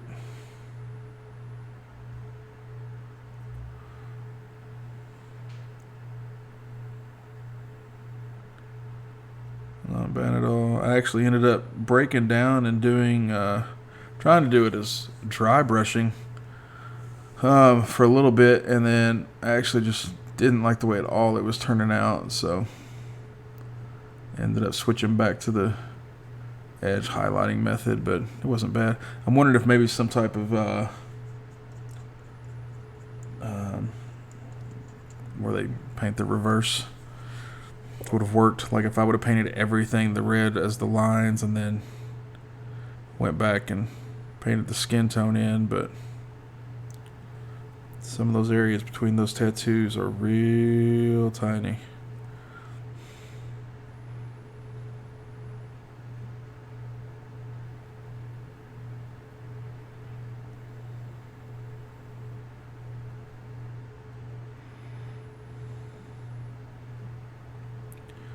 And the biggest thing I'm trying to do now while I'm getting the paint put down is trying not to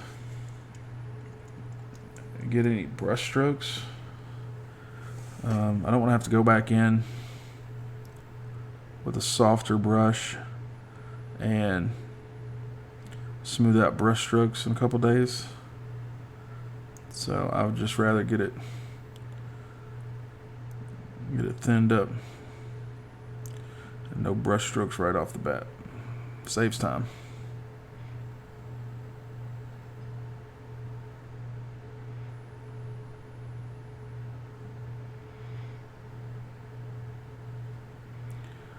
And I think I'm doing pretty decent so far.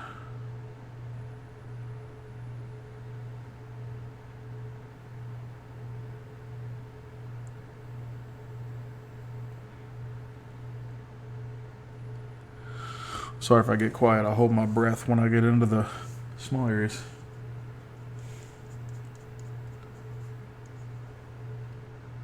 I guess as long as I don't forget to start breathing again, I'm okay.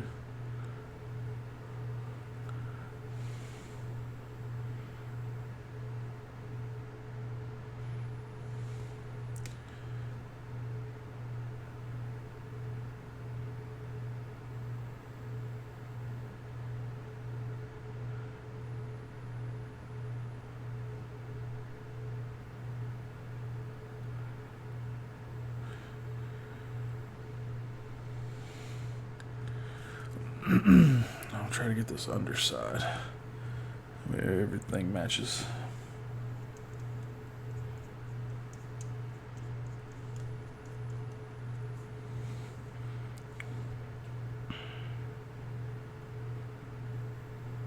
Looks like I got some green on his head. It's alright. Go back and get that.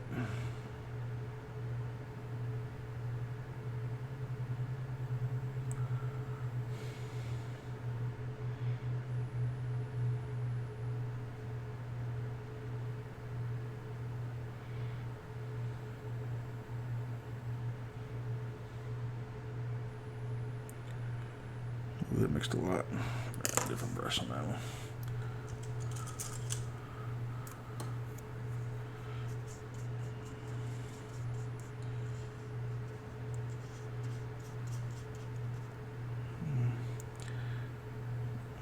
Get it on there kind of thick. Bunch of brush strokes over there.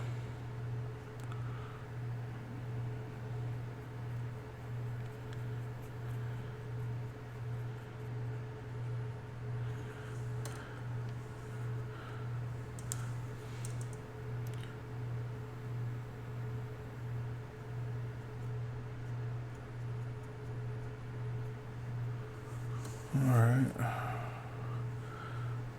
We're getting a little bit of color there. It's getting broke up some.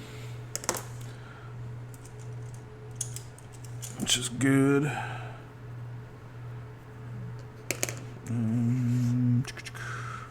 Oh, he lay there.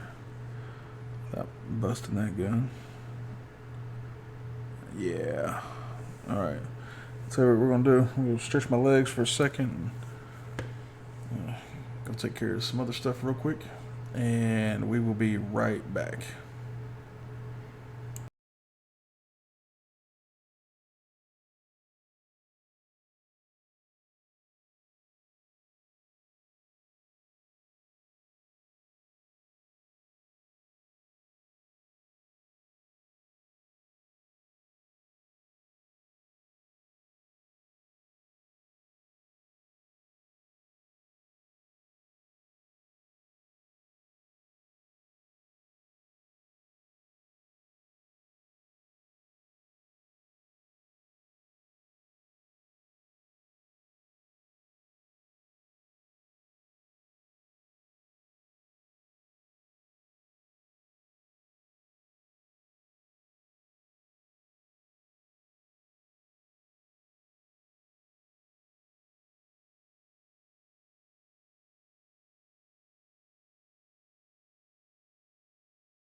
Alright, we're back.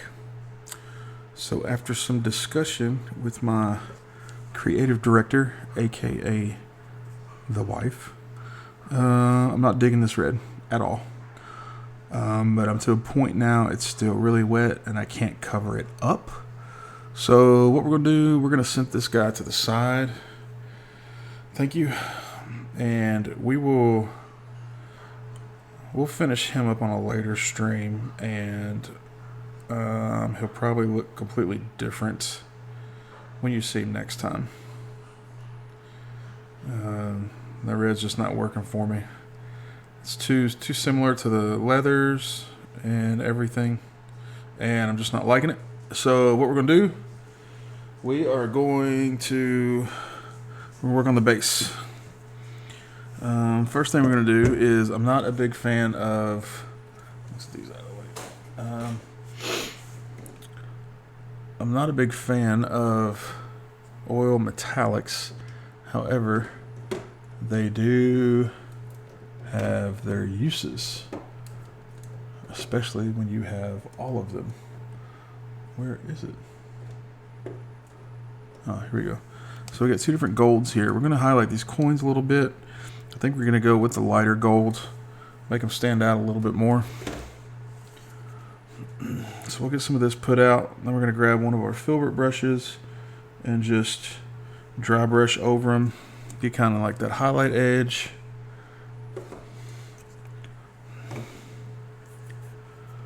I don't want it's too big. Here we go. What is the metal looking like now that it has dried some on your palette? Oh, I forgot about that. Go on. It is crazy bright. Both of those are insane.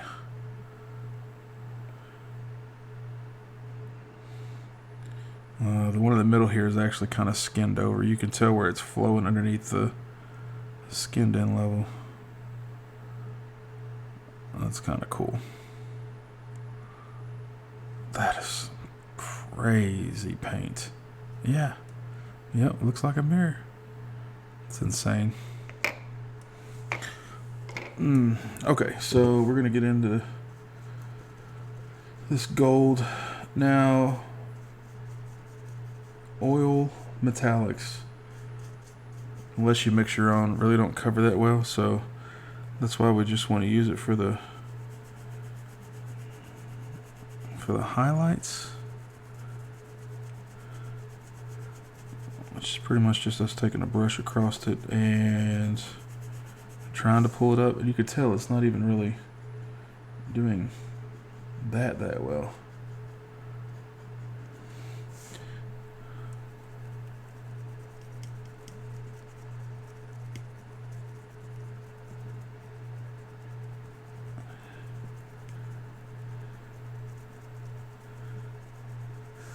I mean, even this is going to take multiple coats.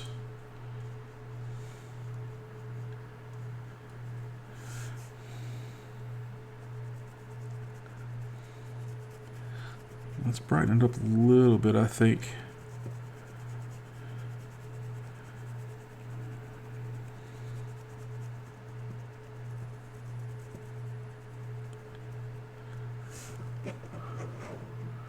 Yeah, I think it's bringing it up a little bit.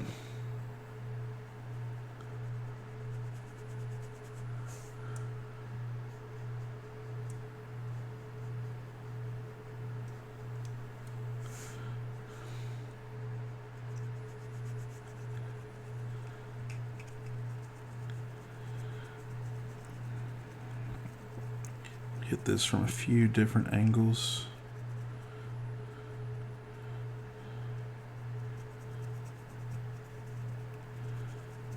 Because the coins are all facing different directions.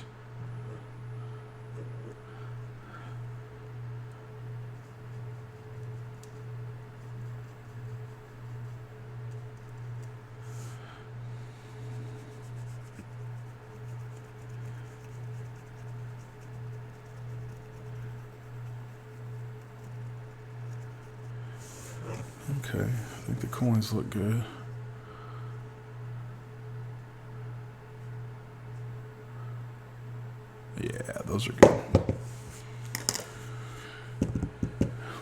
Now we'll I'll try a little bit of the silver to highlight the cannonballs a little bit. See how it goes.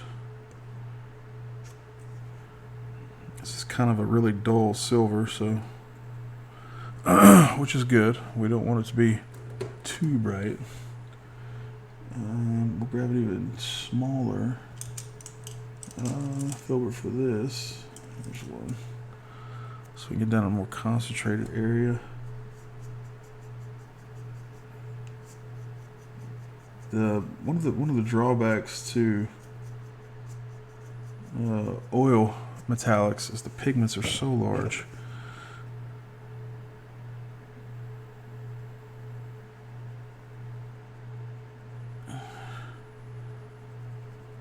With the metallics, it's hard to tell if that's getting highlighted or if that's just the oil.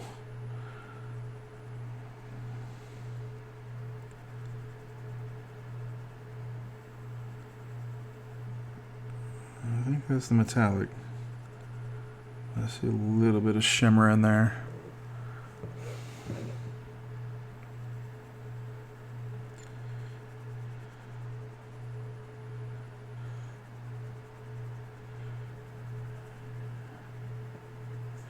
They still look shiny.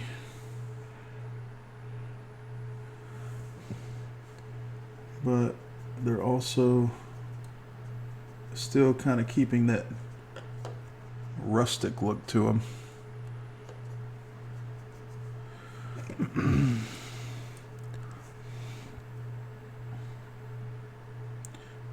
Oh, that's a lot.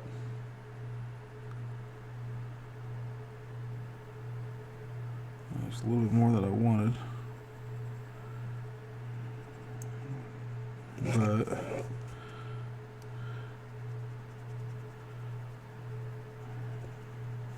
I think it's still working for us.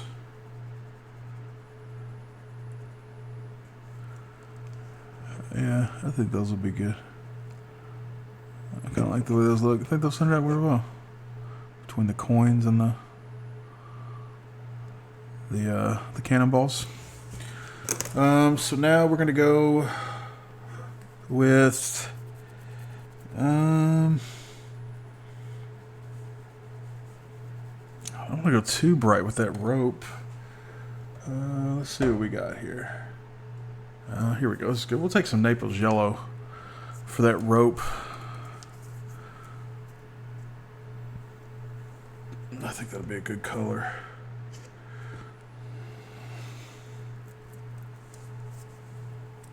I'm much more pleased with the way the base is going than the model itself. That's for sure.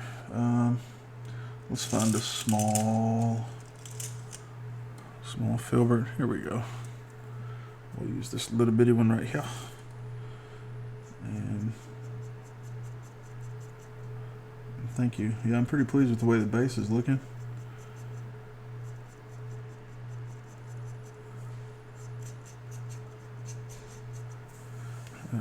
Let's try to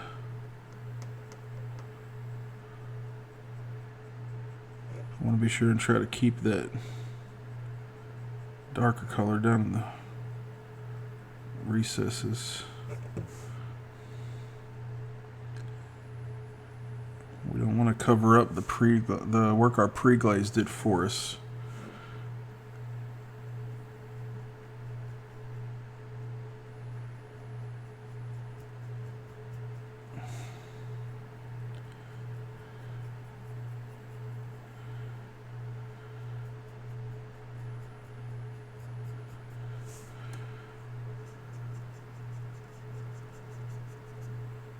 I don't know if you can tell, but even going back in and trying to reload the brush with this Naples yellow is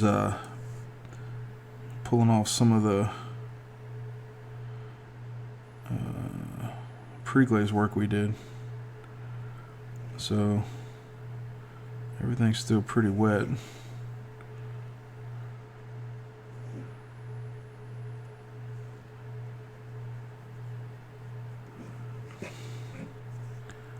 It's starting to come out.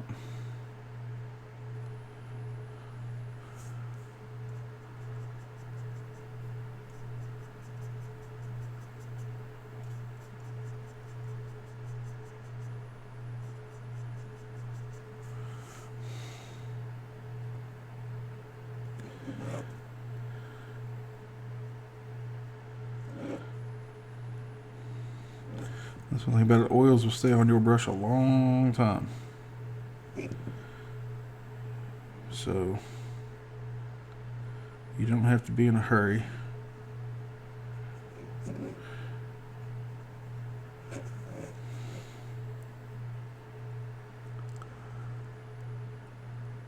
Yeah, it can take a minute, that's for sure.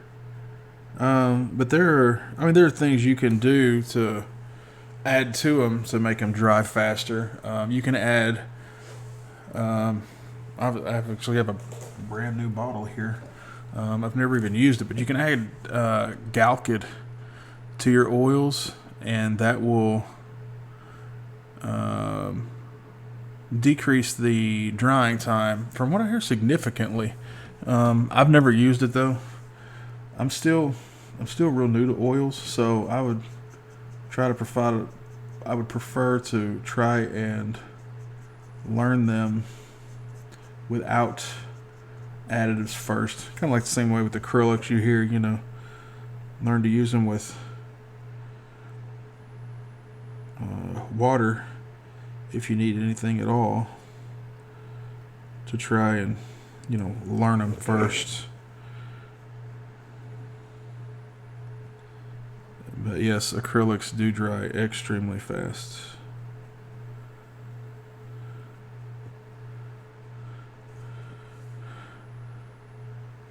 You are correct.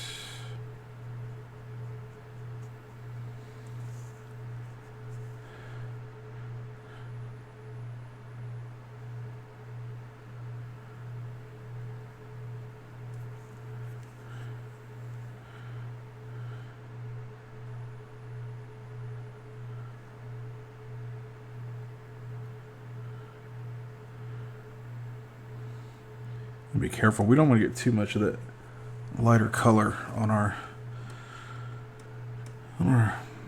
planks, because I think the planks for the most part look pretty good the way they are.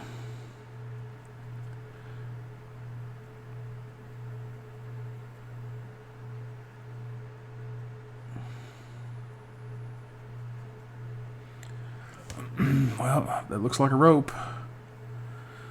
It's mainly due to the sculptor's job and not my painting.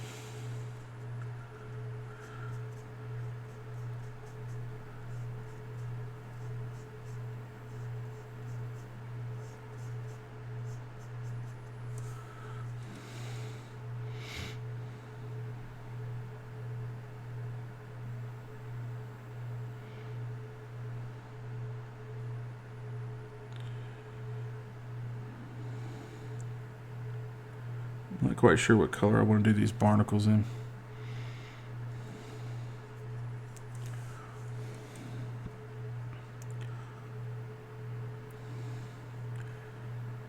But I mean, in general, I mean, oil dry times aren't necessarily that bad.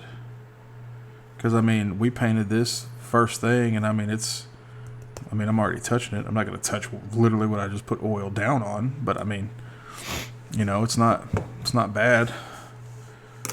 We're going to use some titanium buff for the label on that bottle.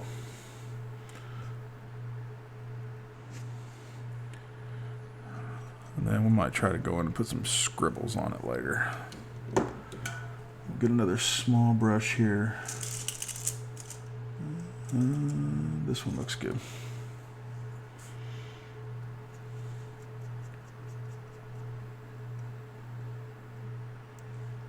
I'm not quite sure what color I want to make the bottle.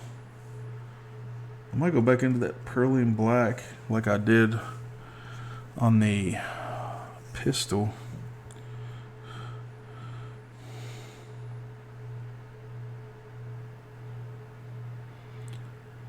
Green for the bottle.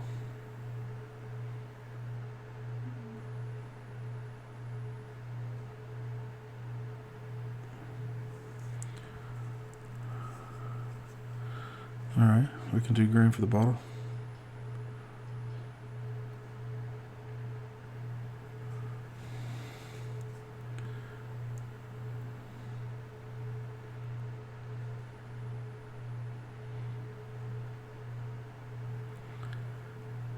Finite details are my arch nemesis with oil paints right now, so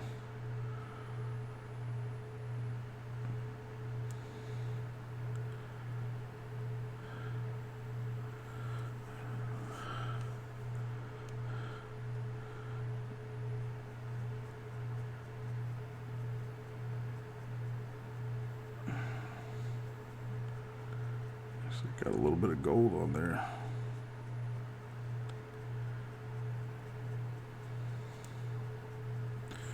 You know, another reason that you want to pre-glaze is because, especially on 3D prints, if you don't get that initial layer of oil down, the resin itself actually has the possibility of leaching everything out of the paint, so you're left sometimes with nothing but dry pigment left on the model. There's a lot of brush strokes in this label. Let me see if I can get this out real quick.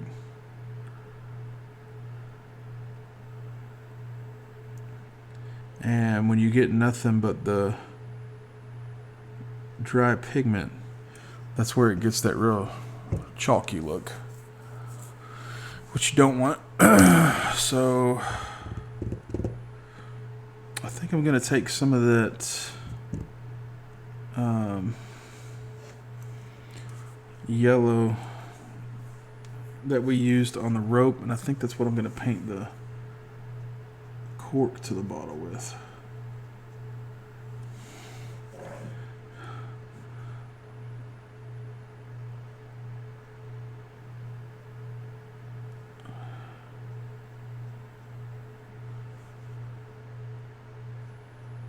Sorry, I know it's a weird angle. I'm trying to get around it as much as I can.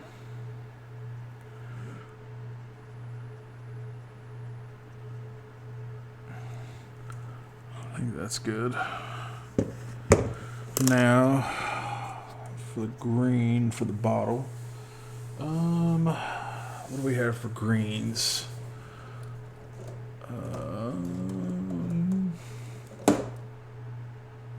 We got permanent green light. I don't think we've ever used this one before. Let's try it.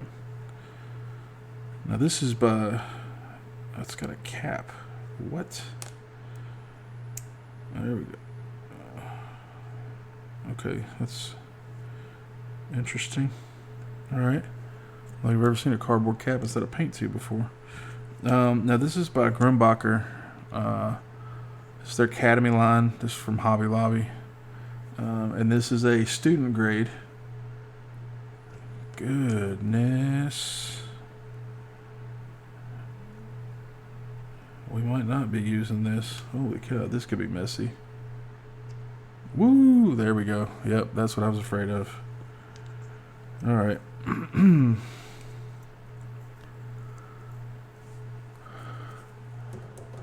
That was a lot of paint. And probably not even the color I wanted. So we're going to go... Let's do the phthalo. Greens there.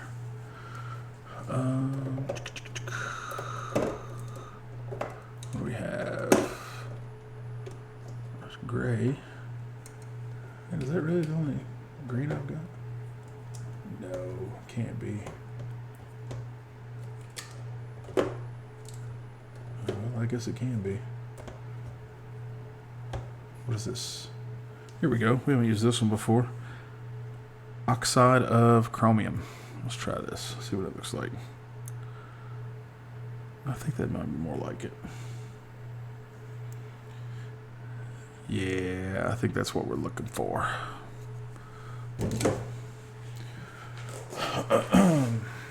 Alright. So we're going to need another smaller-ish type brush. Because we got some fine. You have a wall of paint. That can't be the only green. No, this is the oils, though. This is the oils. There's only like 4 greens. Heyo, what's up? Welcome back.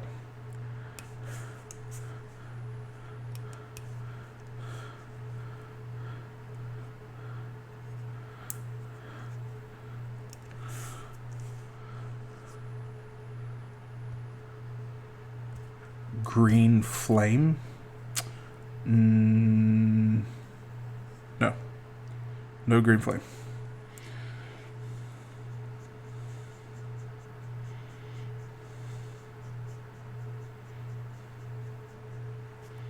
Not that I've ever heard of. Could be, but I've heard quite a few paints.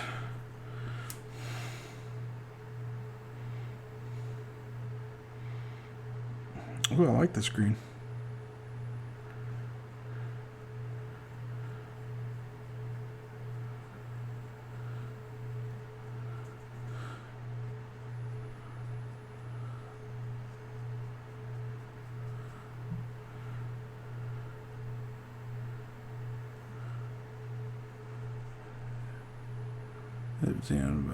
Oh.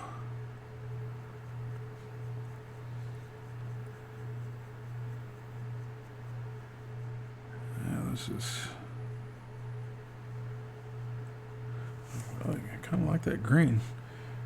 But, I mean, it's kind of a military green, too, so... Could be some correlation there. Did you get your pizza today? It is stream day.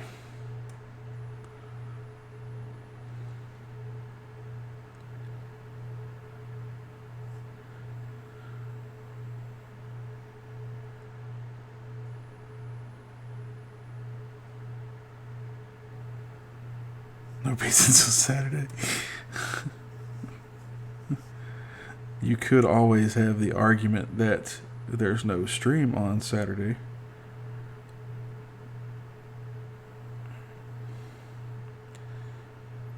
So you should have your pizza during the stream.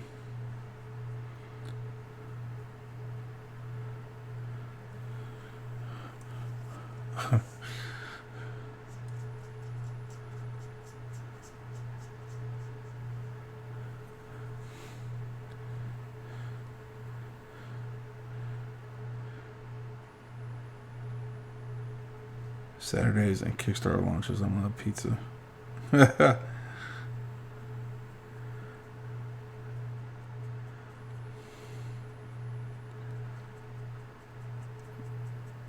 So if you did a Kickstarter every week,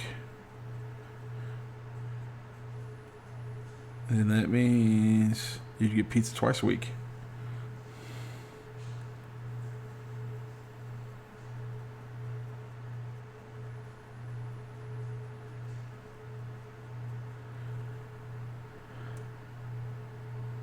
All right. It's like pizza overload.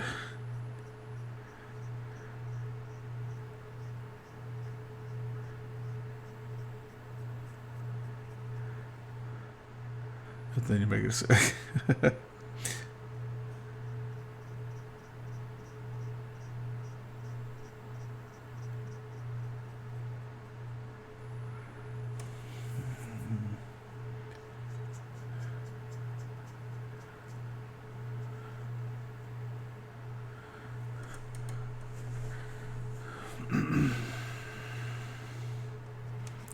So I think we're working on the base now. Not really digging the way Cepharoth was going. So we're going to have to revisit Cepharoth at a later time. I do not like the red and it kind of became pretty mismanageable real quick. So there's going to be a second stream for Cepharoth. And I'll just do like I did with Sharkomedes, get a bunch of stuff fixed.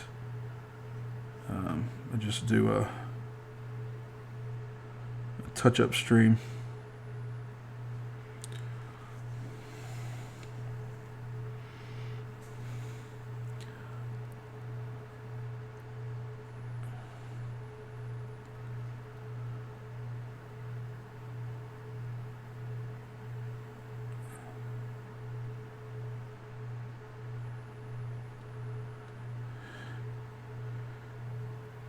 Yeah, that bottle's... I can't get to the bottom of it. I think it's looking pretty good, though.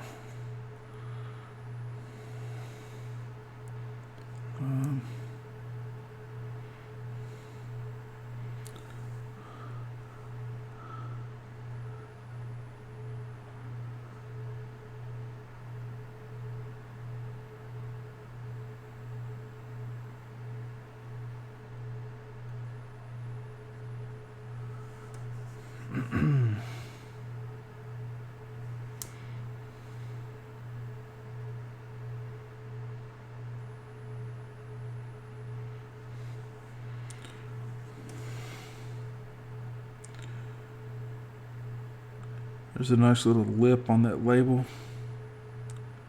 so you can get right up next to it, which is really nice. I've been grinding the new Ladder Diablo 2 remastered. The base has, yeah, the base does have a lot of detail. I really like this base. This base is great. I've been grinding the new Ladder Diablo 2 remastered. First on this day was 20. Yeah, man, I tell you what, I've been on that Overwatch 2 bandwagon. Oh, thank you. I wish Cepharoth was turning out as well. Thank you. I'm glad I'm really not digging Cepharoth right now. Go back in here with some of this.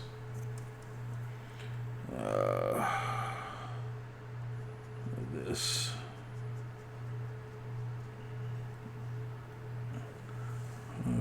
1 second, we'll pull him out. I think it was a mistake to go with the red. Maybe not a mistake to go with the red. Maybe a mistake to go with the red in the way which I did it. But he seems to be getting pretty muddled up.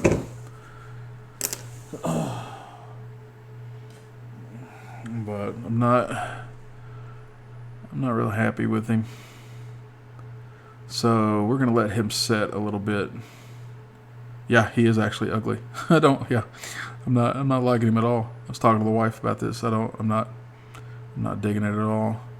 So this is gonna have to set for a while before I can go back over it. That's why I was saying there's gonna be a second stream for him. I gotta figure out where it went wrong. Yeah, I think so, but it's a lot of, he's got a lot of skin showing.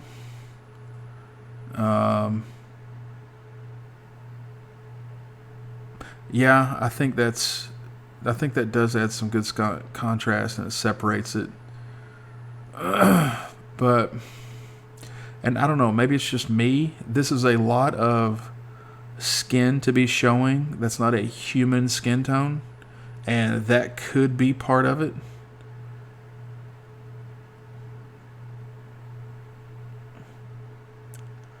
But we're gonna let him. Maybe orange yellow highlights or shading. Yeah, and that's the red really started getting kind of turning everything pink. That the yellow I was trying to add in. So I think he definitely needs some brighter colors in there. We're going to work on the base for a little bit, and then we'll see about coming back to him.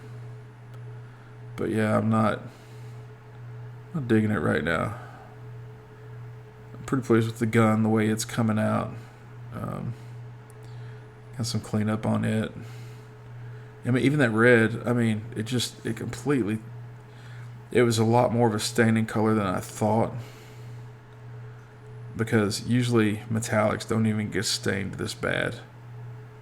And I mean, it wrecked them. It stained so fast and deep. I mean, I couldn't even get it off of the hook really to clean it up.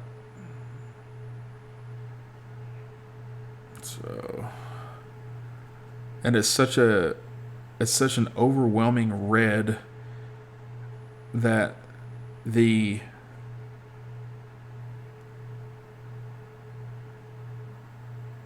I think I need to wait on it to dry a little bit. That way, maybe not as much stuff is mixing. There are some things I like. And it's hard to tell on camera because my painting lights are reflecting, but there's some good dark color.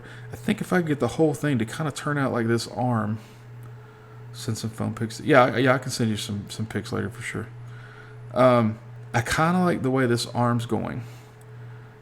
There's some good darker detail in between the different tentacles. Gets kind of muddied up, dirty, towards the gun and stuff. But it's such an overwhelming red. The black gray scarf is actually this really bright green right here. And it's just, I don't know. I'll have to figure it out. But I mean, I usually don't finish on the first stream anyway, so I'm not. I figure we're letting him dry. I might as well knock out the base some. I might come back to him in a day or two. Give me some time to mold around in my brain. I want to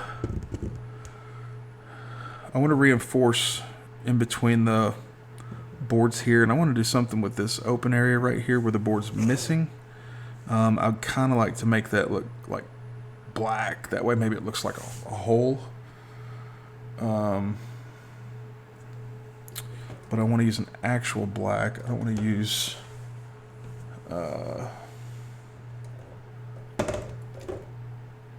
don't even want to use the Paralene black because I don't want that green contrast in there. I know I have a black somewhere. It's just a matter of finding it. Maybe. I know I had a black. I had like a lamp black. There's white. Yellow. Yellow. Yellow. Man, what is... That's Van Dyke brown. The oil paint? Oh, no. I'm not talking about that. No. Are you talking about the black 3.0? No, I'm not going to use that. I got too much oil all over this thing to put the acrylics on top of it.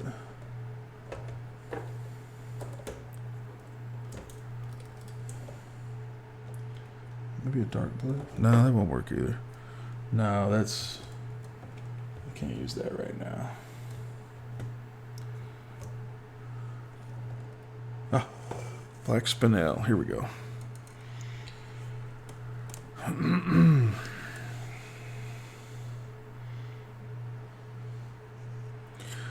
Yeah, David, I do think it's a good start to him. I mean, I don't see me having to, completely reprime him or anything crazy like that. But I'm definitely going to revisit the direction he's going.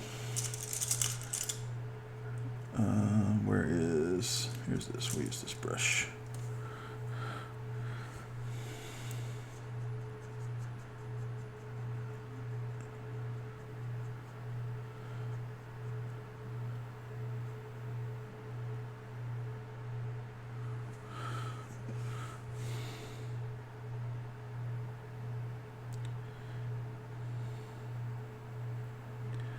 I think it's messed up. Then it looked like it was, yeah, totally. Yeah, I agree 100%.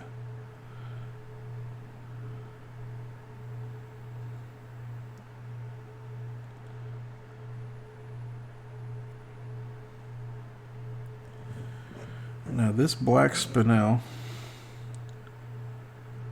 is,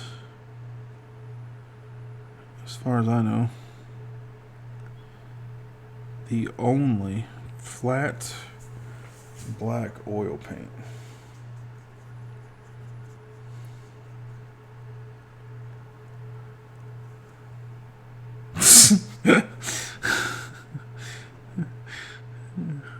I think that's all of us, my man. Every day I look in the mirror, I'm like, what does my wife see in me?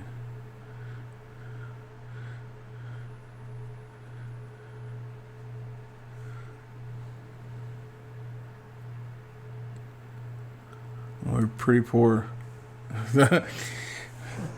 We were pretty poor when, well, I was pretty poor when we got together, so I know it wasn't the money.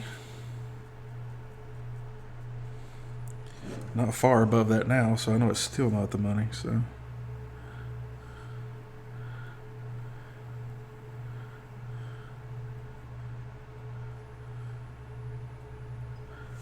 Alright, so I got that black. Wow, that really added something to that, didn't it? That really made that broke plank look good. I like that separation that gave.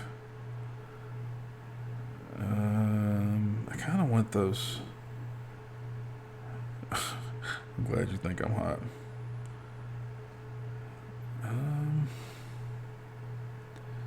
I think we might go a little bit thinner and a little bit darker in between the lines. So we're gonna thin this black down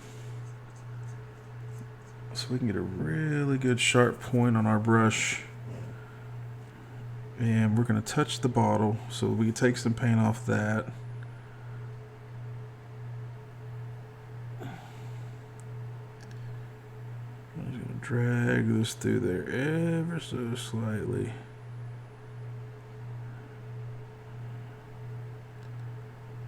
Doing what we can to stay in that line. Yeah, that's good. I like that.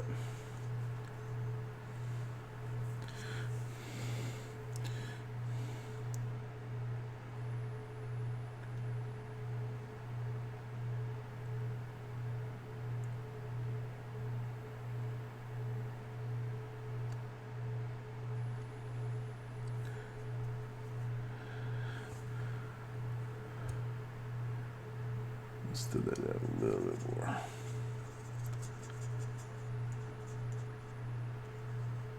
Because we want it to really flow off that brush.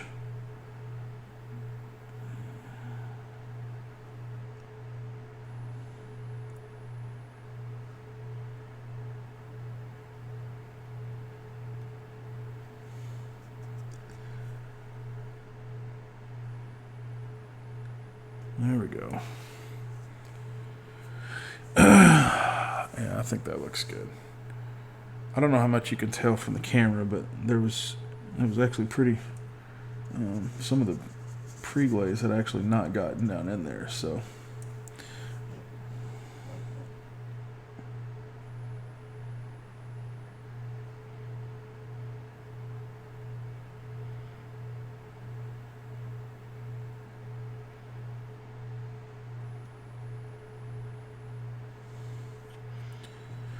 Yeah, that'll look good. The rest of them look pretty dark, so I think we can. Well, we got this little square over here where the board's busted. We can get.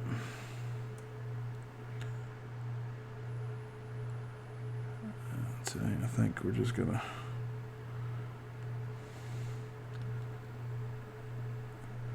We go ahead and put this edge around it.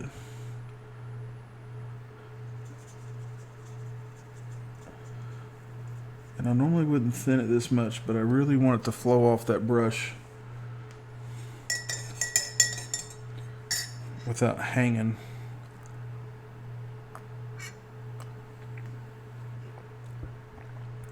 Because I want to try to leave these boards as much. Matter of fact, hold on a second.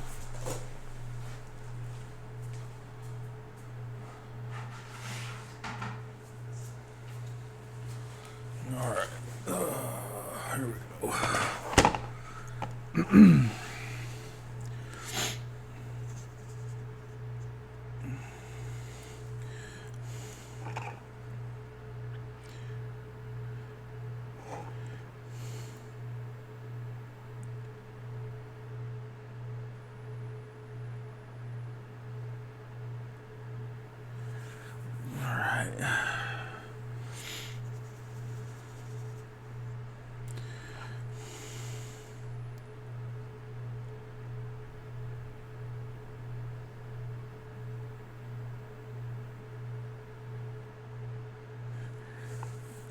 It's a big base to go around.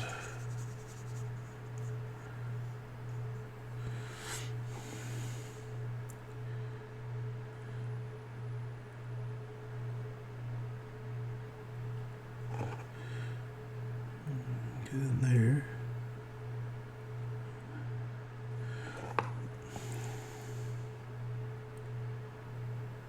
I'm not sure what color we should do the barnacle things. That black background really helped the camera. Oh, did it? Oh, good. Okay.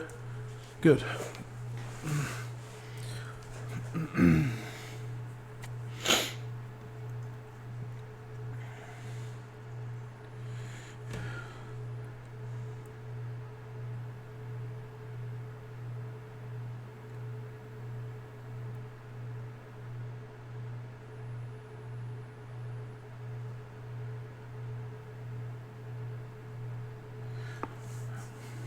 Not sure. What color are barnacles?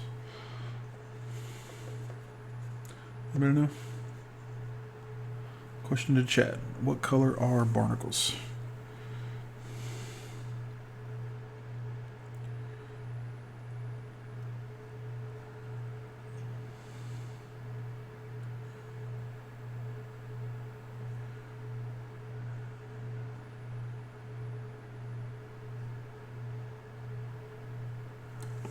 Sort of grayish and color Pendrake. Thank you very much. Grayish. We can do grayish. Yeah, we can do grayish.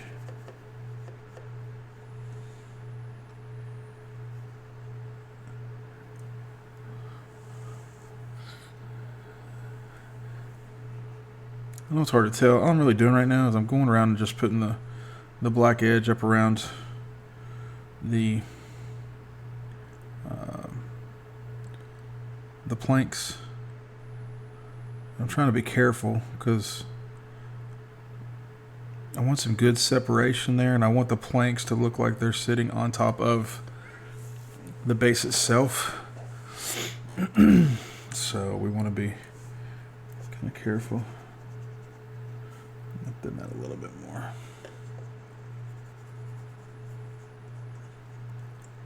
This is one of those things where you do want the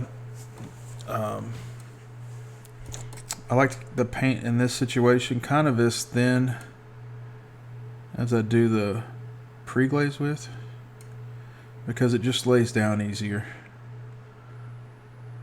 Yeah, it does a little bit, doesn't it? Yeah. You know, if it was a little bit deeper, like this way, I probably would have painted the band around the base kind of a silver color or iron or something. That way it would have looked like the top of the barrel. That's pretty genius.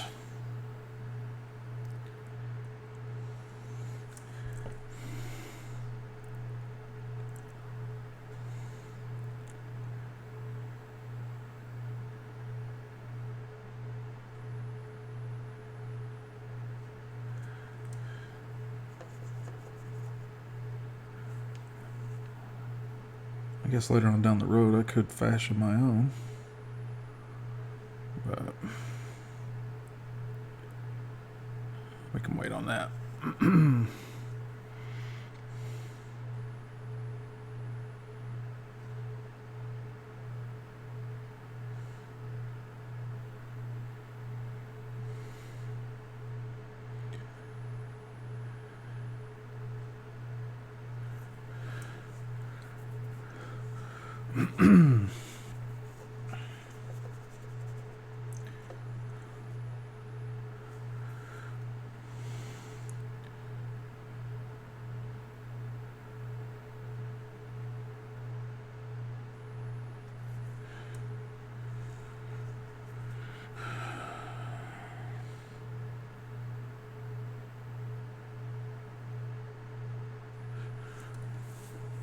You know what? I think we can. I think we got a good gray. We can dry brush those barnacles with. Maybe a good blue gray or something like that. I'll see what I've got.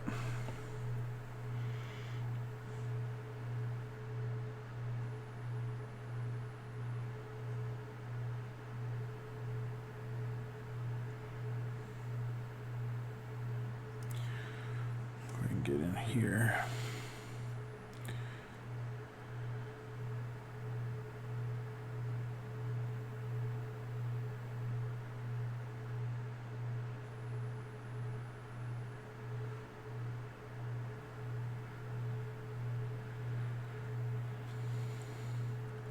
Now this seems kind of thick, but it has a lot of paint thinner in it, so it'll end up drying fairly quickly.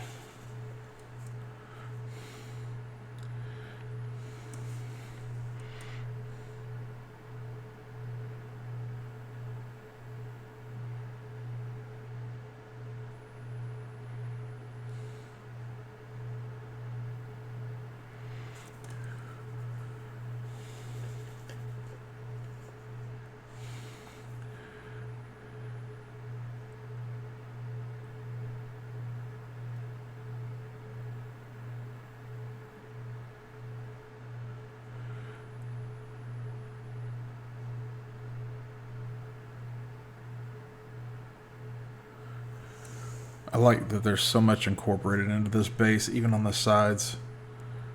I love it.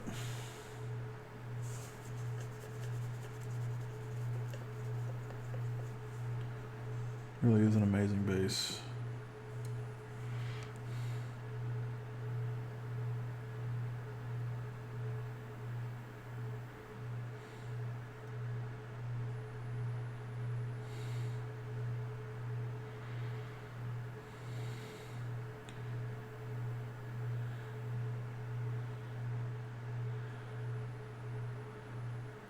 I think it's always cool to have a busy base, especially on like 175 and up. This one's 150 because it's mainly for display anyway. So the more detail, the better.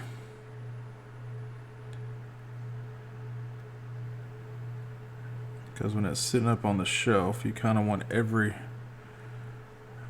sticking out you can get.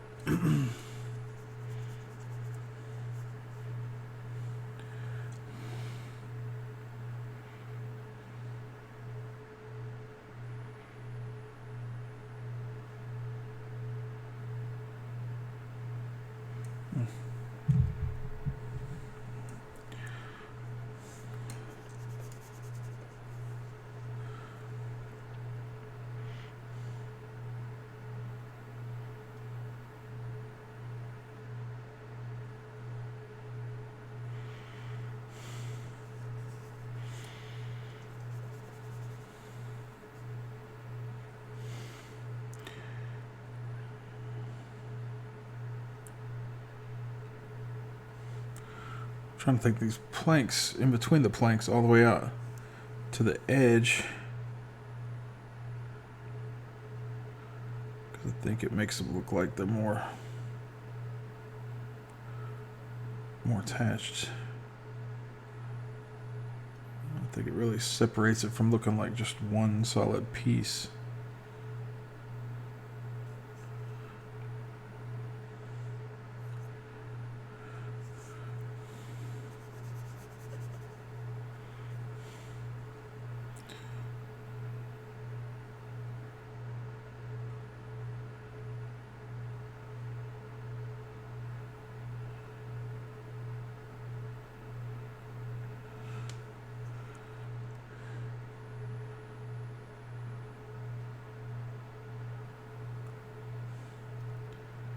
Go ahead and get around all these.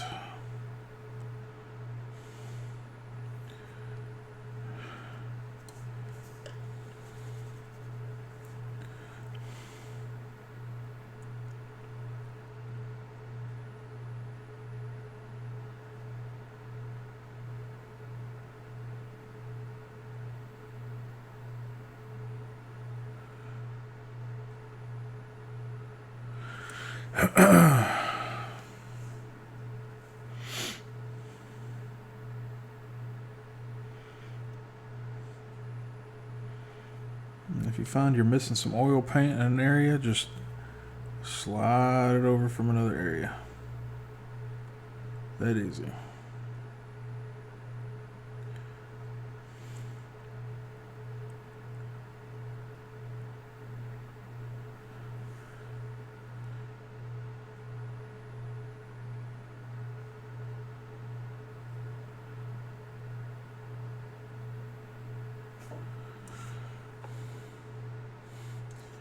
Tell you what, that parchment paper really kind of sucks up that paint thinner.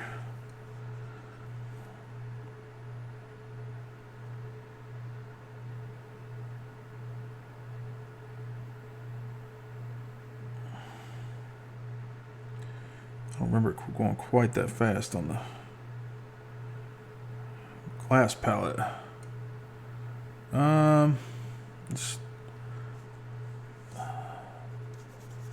I don't know. It doesn't seem well. On the glass palette, I can tell it's doing it without having to go into the paint.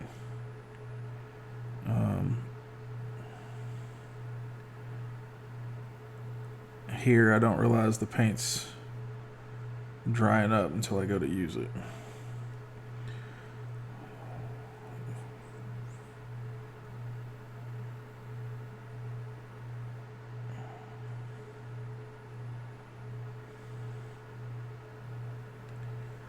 But I'd say all in all, I mean, it's not bad.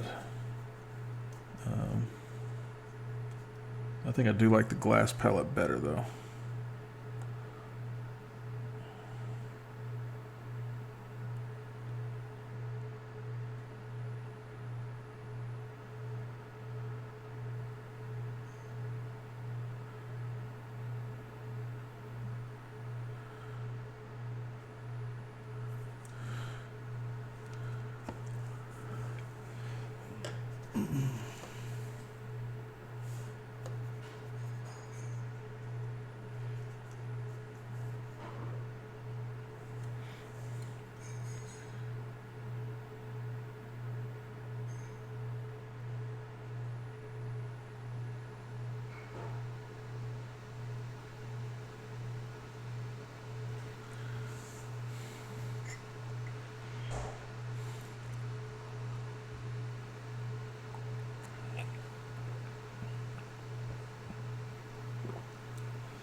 I've been doing good. I've been trying to be mindful using oil paints. I haven't looked at my paintbrush one time today.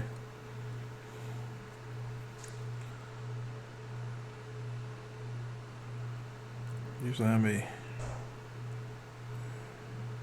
big supporter of brush licking, but not while you're using oils.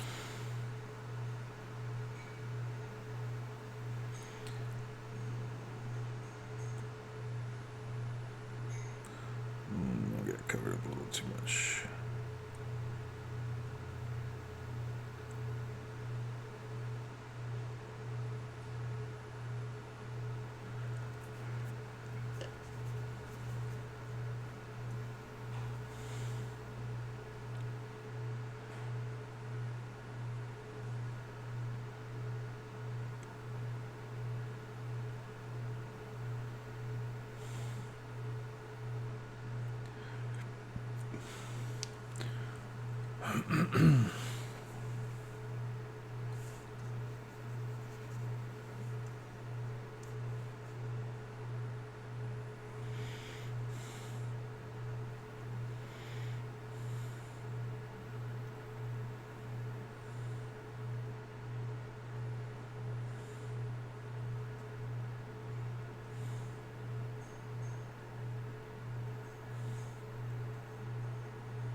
these, and then we'll be ready to big brush the rest of the base or the rim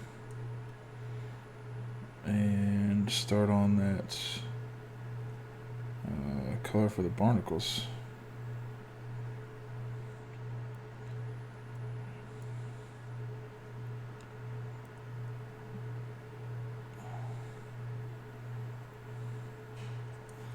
Which Pendrake had said earlier in chat were the grayish color, so we'll see what we can come up with for that.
If you got any hobby-related social medias you would like to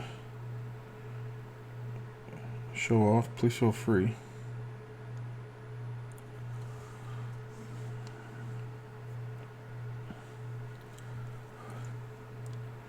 Uh-oh, what we got? We got a link. Let's see what we got. Let's see here. Okay.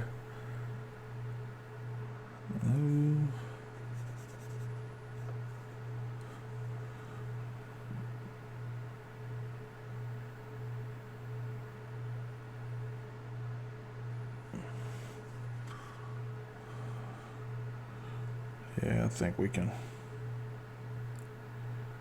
swing that.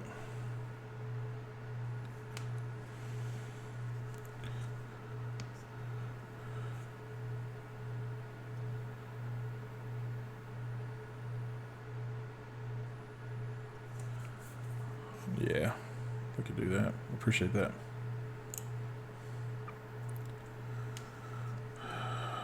Alright, I think we got around all of them. Let's go ahead and pull out a bigger brush here so we can knock out this rest of this black base. What is this? This looks like an old janky, messy brush.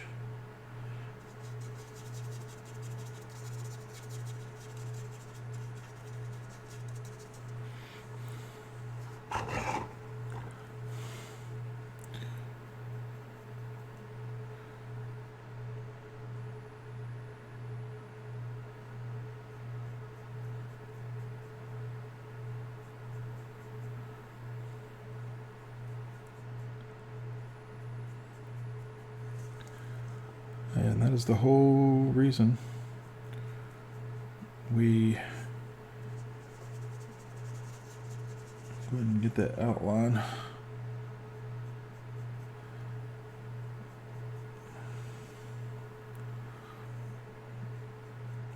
Let's go through and get the rest of this covered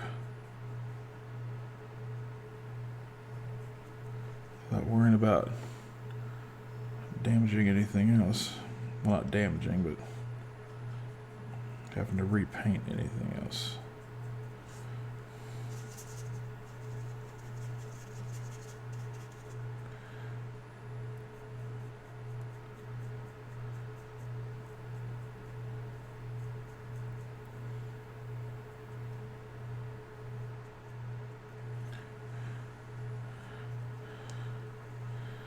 Yeah, that's it. I think that looks pretty good. Covered. Takes a few minutes to dry. Put that there. Get paint all over our fingers while we try. And let's see what we got for gray.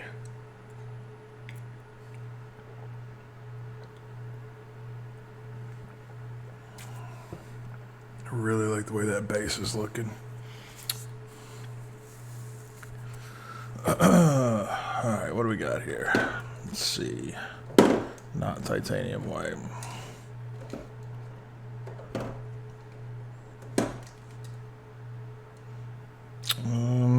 There's a Payne's gray.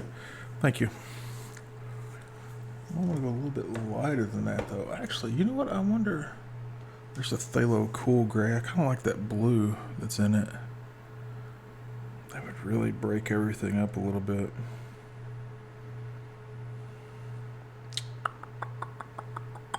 Maybe.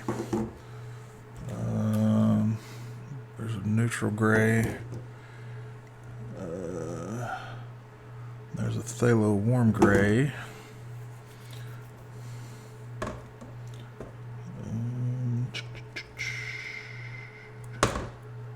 There's another Payne's gray. Here's a Portland gray medium. I think that cool and warm gray might be a little too much. We'll try this one. No, wrong one. We'll try the Portland gray medium. We'll see what that's all about.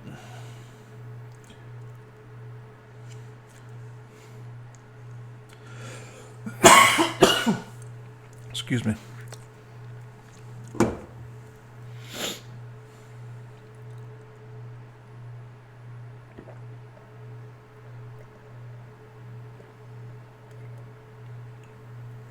All right. We'll go one of our good pointy brushes here. We'll go through and paint them all gray from the top to the bottom, and then we might use a little bit lighter color once we get towards the edges.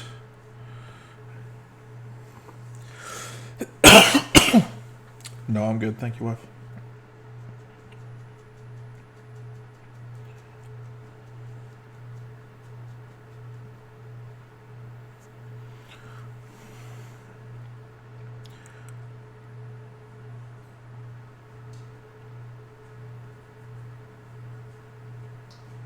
I asked if you needed more coffee, and then my computer crashed. Do you want more? Oh, goodness. No, I'm good. Thank you. You sure? Mm-hmm. You need anything else? No, thank you. That looks okay. Thank you. Pretty pleased with the way it's coming out.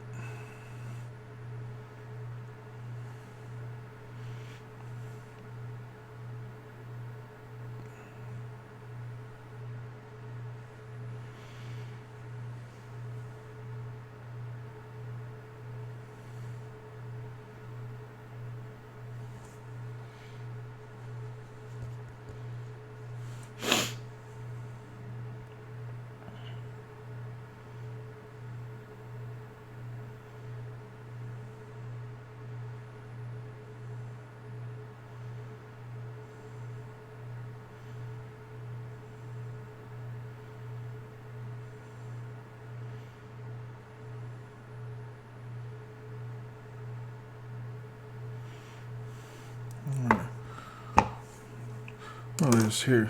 We'll be back in just a second.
Alright, we're back. Goodness, everybody left. Oh well. Let's paint some barnacles.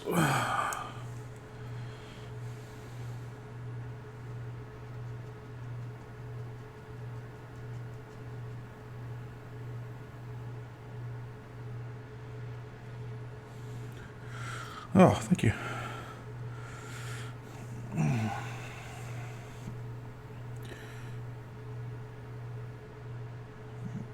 I thin that paint a little bit to get it to lay down a little bit smoother. A little bit better coverage with it with a little bit less effort.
There's a lot of little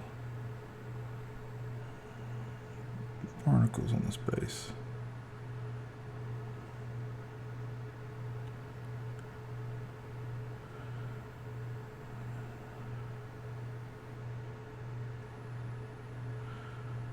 I don't know if you can tell. You can tell the difference in what the paint thinner does for drying the paint. Oh, welcome back. This is what I had thinned down a lot, and this is dry. You could tell we're in between this little section right here. All the black is still real shiny. That's how quick the thin down paint dry. The thin down oils dry compared to the straight from the tube oils. Really is a big difference.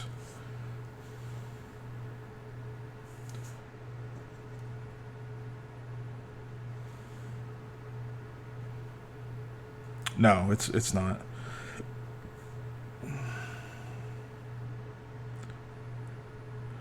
Thank you.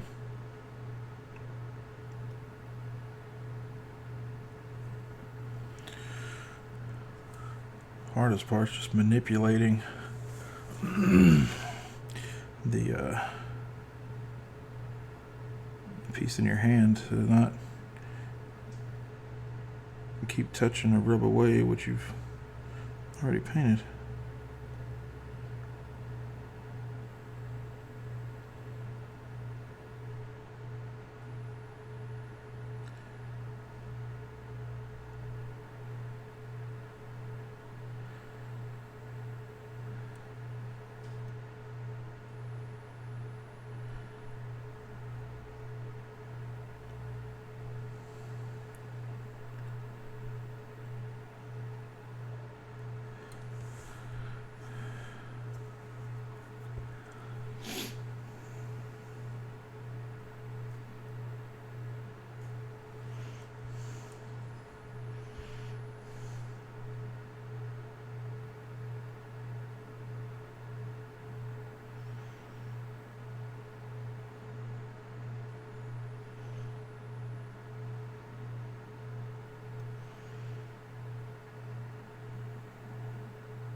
I've got a big project coming up, and I think I'm going to incorporate both acrylics and oils into it. The way I started with oils was I would paint everything, I would do all my base coats in acrylic, and then I'd go back in with the oils and do my shadows and highlights. And I think I enjoyed that process a lot more.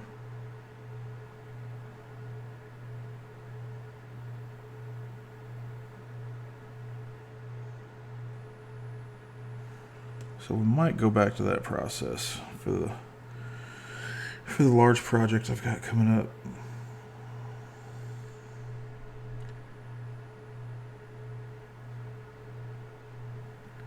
I've heard of people doing oils and sub-assemblies. Never seen it though.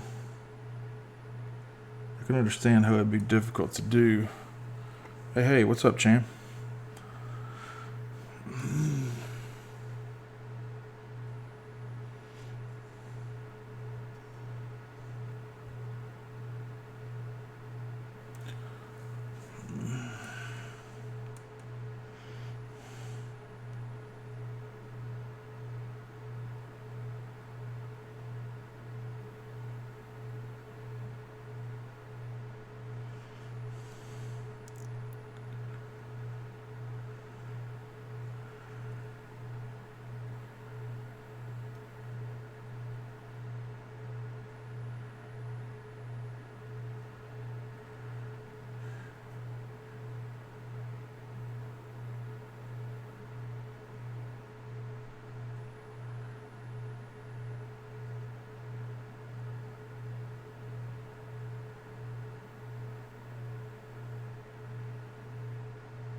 Yeah, I like that gray color on there. Looks good.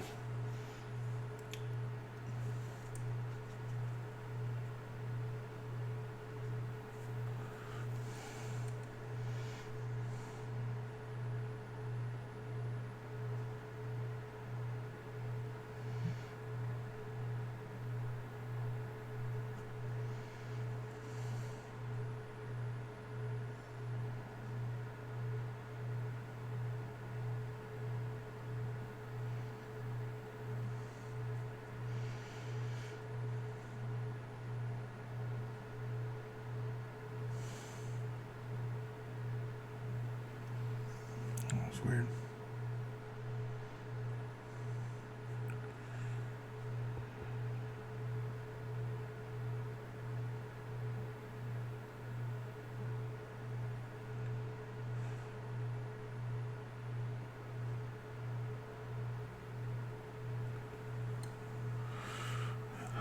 Yeah, I think I'm pleased with them. I like the way they turned out.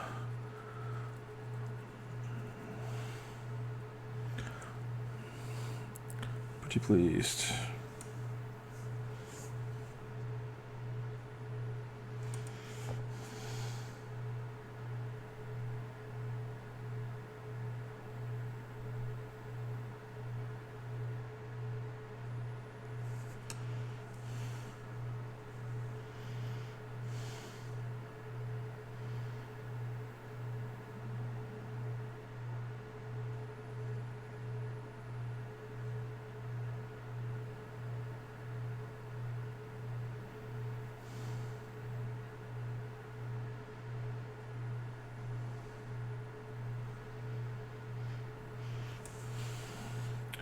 Man, I know some of this stuff is just so tedious and not exciting.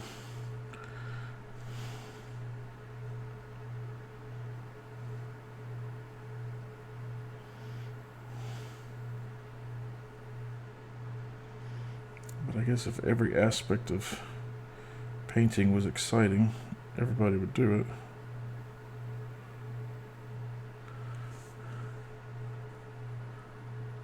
Yeah, I do. I like the shark figure. Yeah. I thought the shark figure was pretty awesome.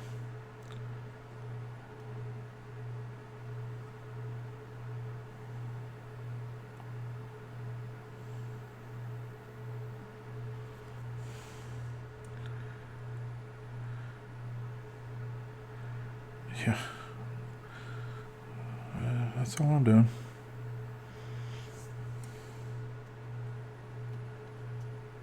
Well, I guess I'm putting it on and watching it dry.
Goodness.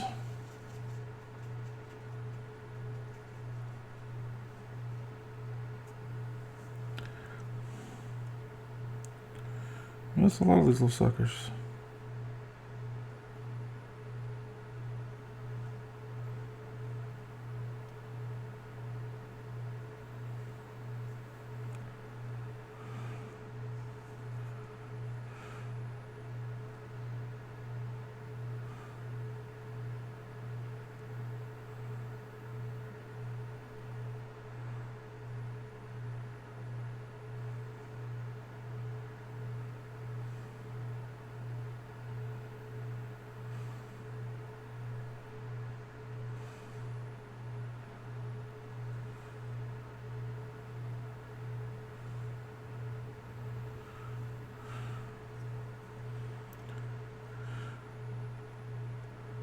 Oops.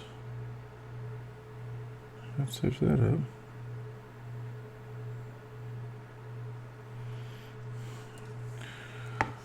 Alright.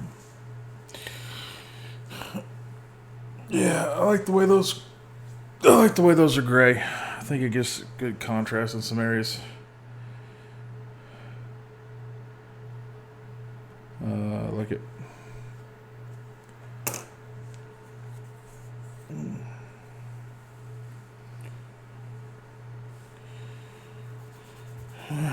Well, I think that's about it for the base for now. We'll let that settle for a little bit before we can go back and retouch it. And I don't know what we're going to do with this guy. We'll figure out something to do with him. I'll figure out a way to make him work. But he's got a lot of paint on him and he's got to settle right now. So probably come back in a day or two and finish up the base and see what we can do with those Cepharoth here. But I think that's pretty much going to be it for now. Appreciate everybody stopping by the stream. I appreciate the conversation. And we'll be back in a couple days. Well, not just two, maybe a few days to take a look at him and see what adjustments we can come up with to make him look a little bit better. Appreciate everybody swinging through.